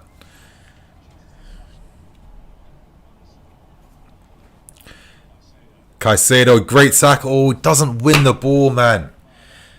This is why I wish we had N'Golo Kante sometimes. Because he'd be winning these balls and making so much happen for us. And this is why I was a big fan of Conor Gallagher. Oh my god, man. Flipping hell. Palace left that threat is still not gone. If we will get punished if we don't step things up now.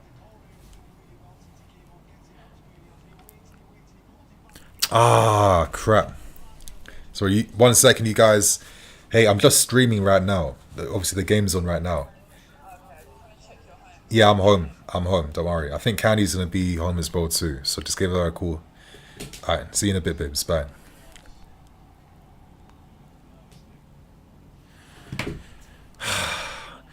But like I was saying, man, I wish we had N'Golo in the squad. I feel a lot safer. But as I was saying, this is why I also appreciate Gallagher. Because you need man who could win these types of tackles. That's how the whole team is better. Like Dewsbury Hall, I think he'll barely play this season at this rate. I wonder when Nkunku might come on. Could that be the play at some point? Mudryk. Come on, Mudryk.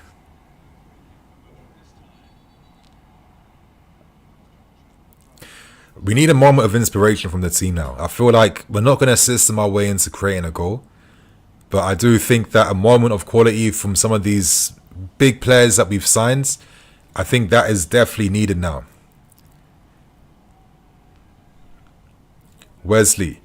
Like, it's a bit of a different game compared to Wolves, where we had many counter-attacking opportunities. So Wolves were like pushing up the field. Palace have been very content with going to a rested, settled defensive position.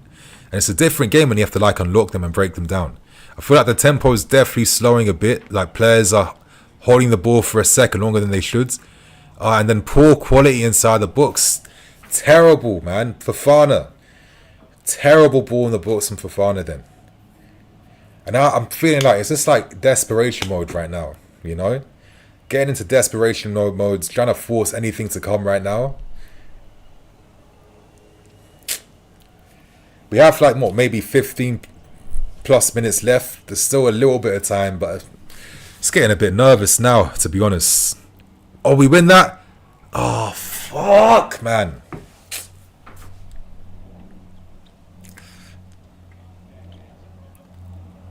Okay, guy. Faith needs reason fools. Cole Palmer quality. We don't have actual midfield players. The hypocrisy. Wish you didn't have chat on the screen. Yeah, I think I'm going to take it off right now, you guys. You know what? I completely forgot that it was on. Apologies for that. I'm going to go back to this now. Let me try even center myself in the middle a little bit.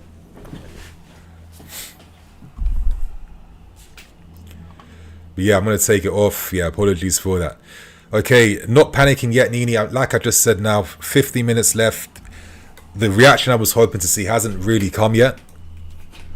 I mean, right now, it just feels like individual quality is going to be the difference maker right now. Anyway, Palace with time wasting. Guy, I don't know why Guy's not off the field if he has to change his boot. Mudryk waiting for the ref. Mudryk 90-second winner. Yellow, reds, yeah. Why isn't Kunku still on the bench? I get it, but I just think to myself, what difference is he really going to add right now? Unless he's replacing Nico Jackson, but then at least you want Nico in the books for his height, at least, right? You know, will he be ambitious and maybe take off Madueke and bring on Nkunku and move Cole Palmer to the right side? That could be the play. Maybe Palmer putting crosses inside the box. But we're not built to be a team that can take advantage of aerial moments, right? So on one hand, you can see why maybe a Simhen was someone we tried to sign, as he's someone that can bring a different dimension, right? Like defending set pieces, of course, attacking the box, little things like that. God, I mean, they've wasted like 3 minutes. Like 3 minutes of football has been wasted right now. Come on. David Fisher, predicting the future. 82nd minute goal. Okay, I'm liking that positivity. I'm going to hold you to that, man. Who's the goal scorer in the 82nd minute? In the 86th minute?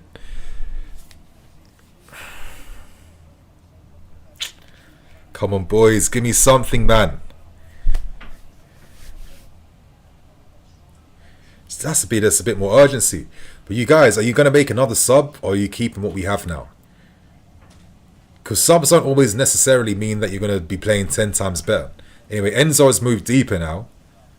Palmer is looking to play more central. Caicedo's moved further forwards. Enzo's the one who's dropped deeper. You know, a lot of square passing.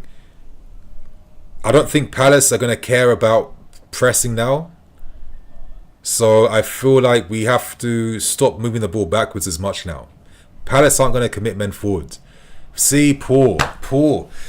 Very poor play now. Very poor play. You know, sloppy from Palmer, sloppy from Wesley. It's just like whenever they slow the play down, when the tempo's out the game, all these men start switching off. I mean, look at the stats. Touches inside the books. Palace have had more touches in the books because they're dissecting us when we're not putting pressure on the ball. And they're playing all these cutback crosses from wide. Oh, play, Noni. Come on, man. Palmer. Like Caicedo, was that the best ball then to Cole Palmer? Was that the best pass then? Like, we've gone backwards again now because of that pass. Could you not have carried that into midfield then? Anyway, Enzo is now playing the wide 8 role. Can he free himself? Can we find these guys between the lines? Wesley, back to Noni, 1v1.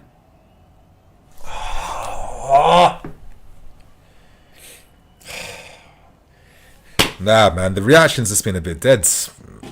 Yeah, I thought I'd give it some time to see what's going to happen. I'm not going to start predicting negativity, but no.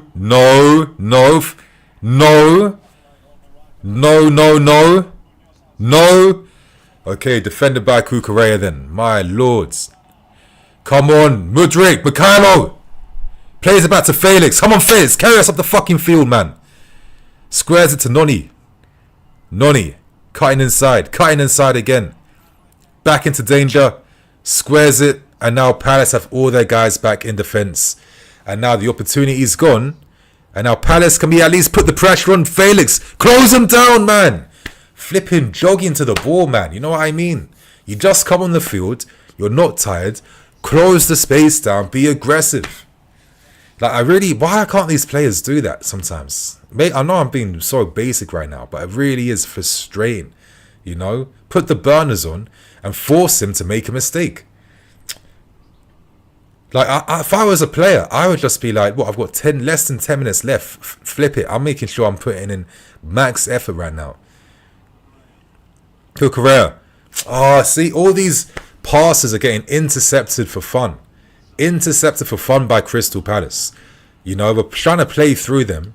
And the distances for the passes we're making, they're too big. You know, we have all this talent that's good at taking the man on. Yet no one wants to commit to taking on someone. Oh shit, what a cross from Eze. Jesus Christ. No! Oh. Yeah, Palace, Glasner has patterned these guys second half. They've come back big time. And yeah, they've definitely been nullifying us in the second half for sure. They've definitely nullified us. Outside of the first like 5-10 minutes of this half, it's been a very balanced game where both teams are cancelling each other out. I just think, you know, can't we see some of the players now put the burners on, take their man on? If you want to do this positional stuff, like you need to like be brave on the ball sometimes, you know, commit to looking to like get past your first man and create spaces with your dribbles. I know it's not that easy, but like still. Doug's, I called it 1-1 at the beginning. Yeah, you were right. But let's see how it goes. You know, Nkunku's on. Barely got any time to influence much. And I just think, what difference is it going to add? You know, we got Palmer, Nkunku, and Felix on the field together. Is it going to add much? Okay, Nkunku's playing wide right. So he's nowhere near goal. Palmer's central. Again, Kukurea, get there. Mudryk. Man said Madueke. He called Mudryk Madueke. That's funny.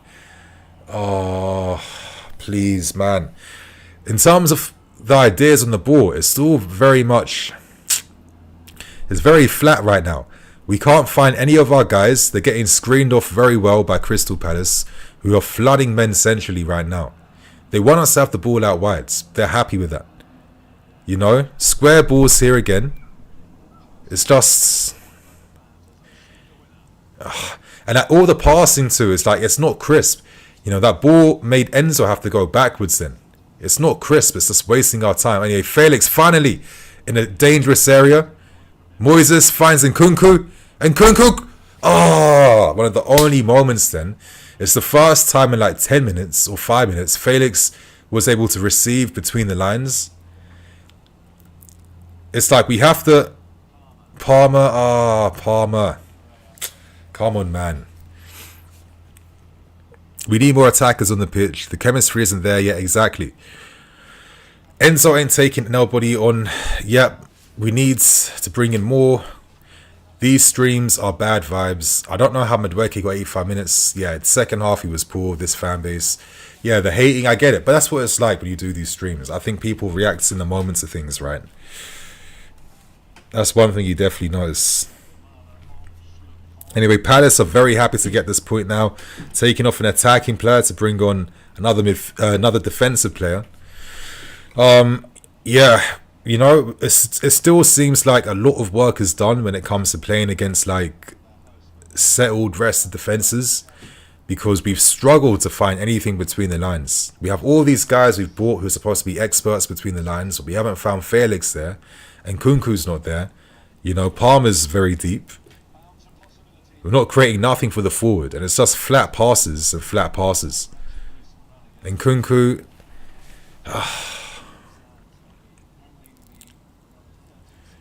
the sloppiness is in. The sloppiness is in. The sloppiness is in now. Yeah.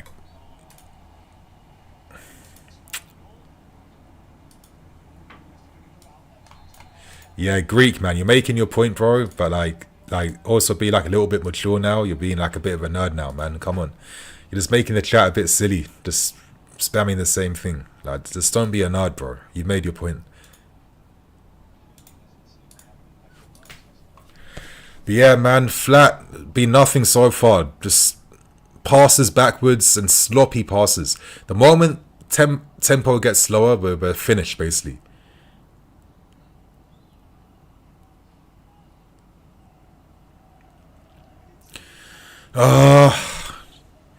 Like, all the wide threat is essentially gone now in this game. Is there no better ideas to progress the ball now? A switch ball finds Nkunku. Good touchdown. Come on, Wesley. You have to be there, man, with the overlap. Oh, Nkunku! Nkunku!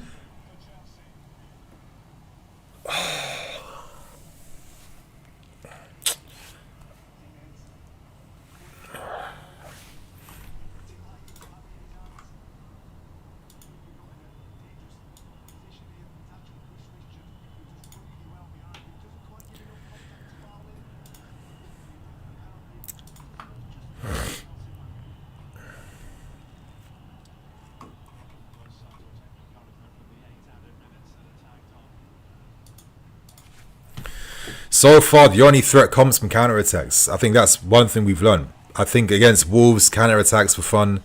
Our goal today came from a counter-attack. We have 8 minutes of added time. There is still some hope left, but we need some better ideas in terms of breaking them down. You know, Felix barely been in the game, on the periphery the entire time. It's just the safe option being played.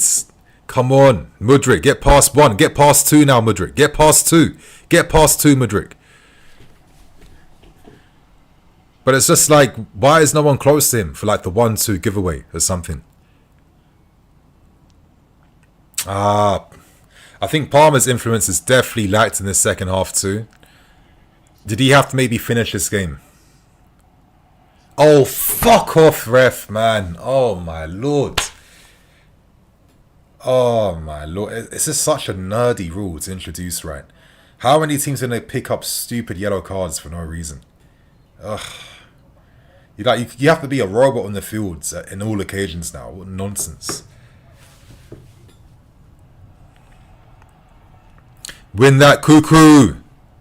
See? We don't control these situations. We're not strong enough to deal with that, man. Shit. Close the cross down, please. It's been that cutback across goal the entire game. Fucking Mudryk. Oh, my heart for a second. Oh! Come on, man.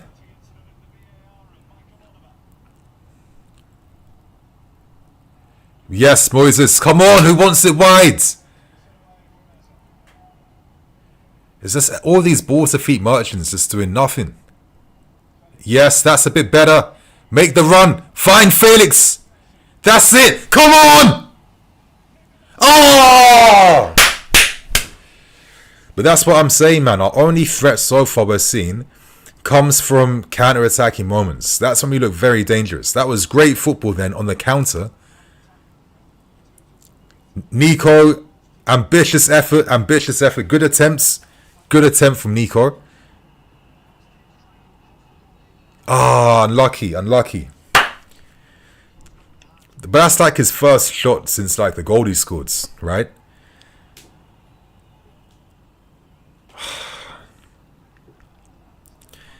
Levi in the air. Don't foul him. Mudryk, great ball in behind. Come on, Nico, please, Nico! Nico! Oh!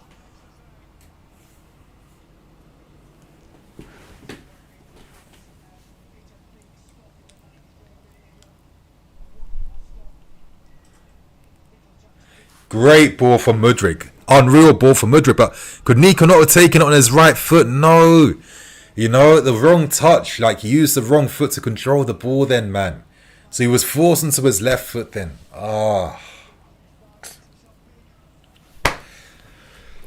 Again, another counter-attack moment. That's our main threat. Fuck, man. Come on, do we have like 5 minutes left? Can we force something at least? That's a bit better now. Come on, like more urgency, boys. More urgency.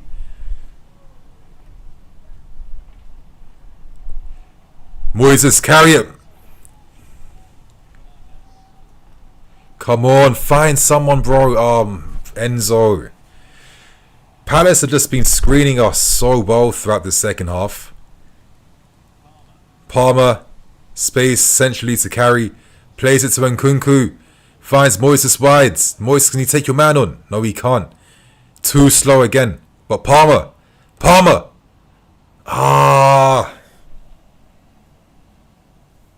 Yes, Wesley, that's what I want to see. Shit, I don't want to see that. But Corwell deals with that very well. We win that back. That's it, boys. Keep it up. Keep it up, man. Quicker. Oh, why are you bringing it back inside for Felix? Anyway, back to the right hand side again. That's a bit better. That's faster. That's it. More 1-2s. Like, reduce the spaces. That's it. Mudryk, come on. He's showing something since he's come on so far. Crossing the box. Oh, dealt with by Guy. But more of that, man, you know. For 10 minutes. We should have been playing this way for 15 minutes. Not the final 5 minutes. That's it. Come on, spread wide. Oh, Palmer, man. Oh. Like, Mudryk, man. Why are you making the run inside? You should have held the width out wide, man.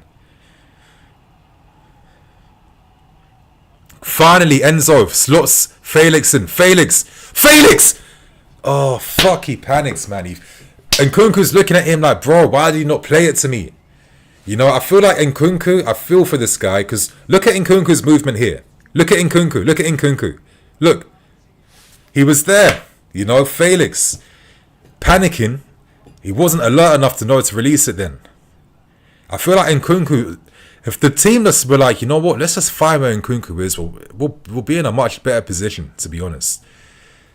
Come on, just play it back to Sanchez. Oh, fucking hell, man. That's so poor. Levi, deal with the situation. Oh.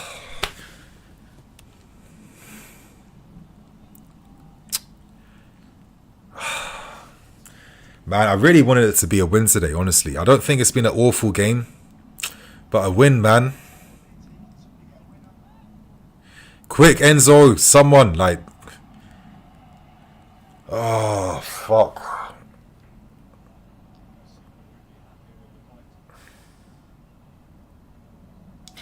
Yeah, I feel like this is a draw now, really, isn't it? You know, spamming hopeful balls...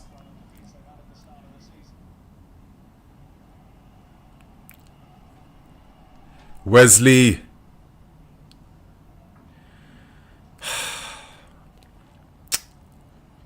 Levi finds Felix.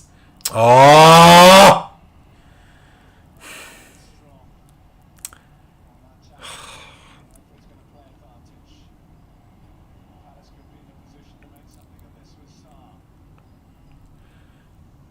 Oh, great. Palace. Final moment now.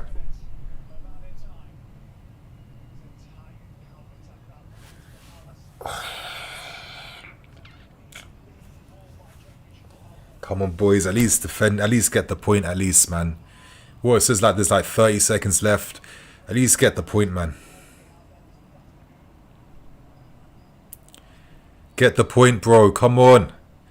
Oh shit. I'm actually feeling nervous now. I'm feeling nervous now. You know, we have all these attackers on who can't defend set pieces. We have no one right now. Ah, shit. Oh, man. Of all the things to concede, the final set piece in the final moment of the game.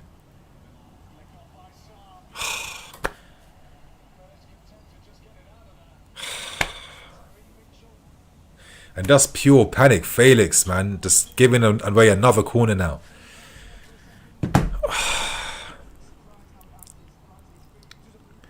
Ah. Felix. Oh, Enzo got bashed in the face.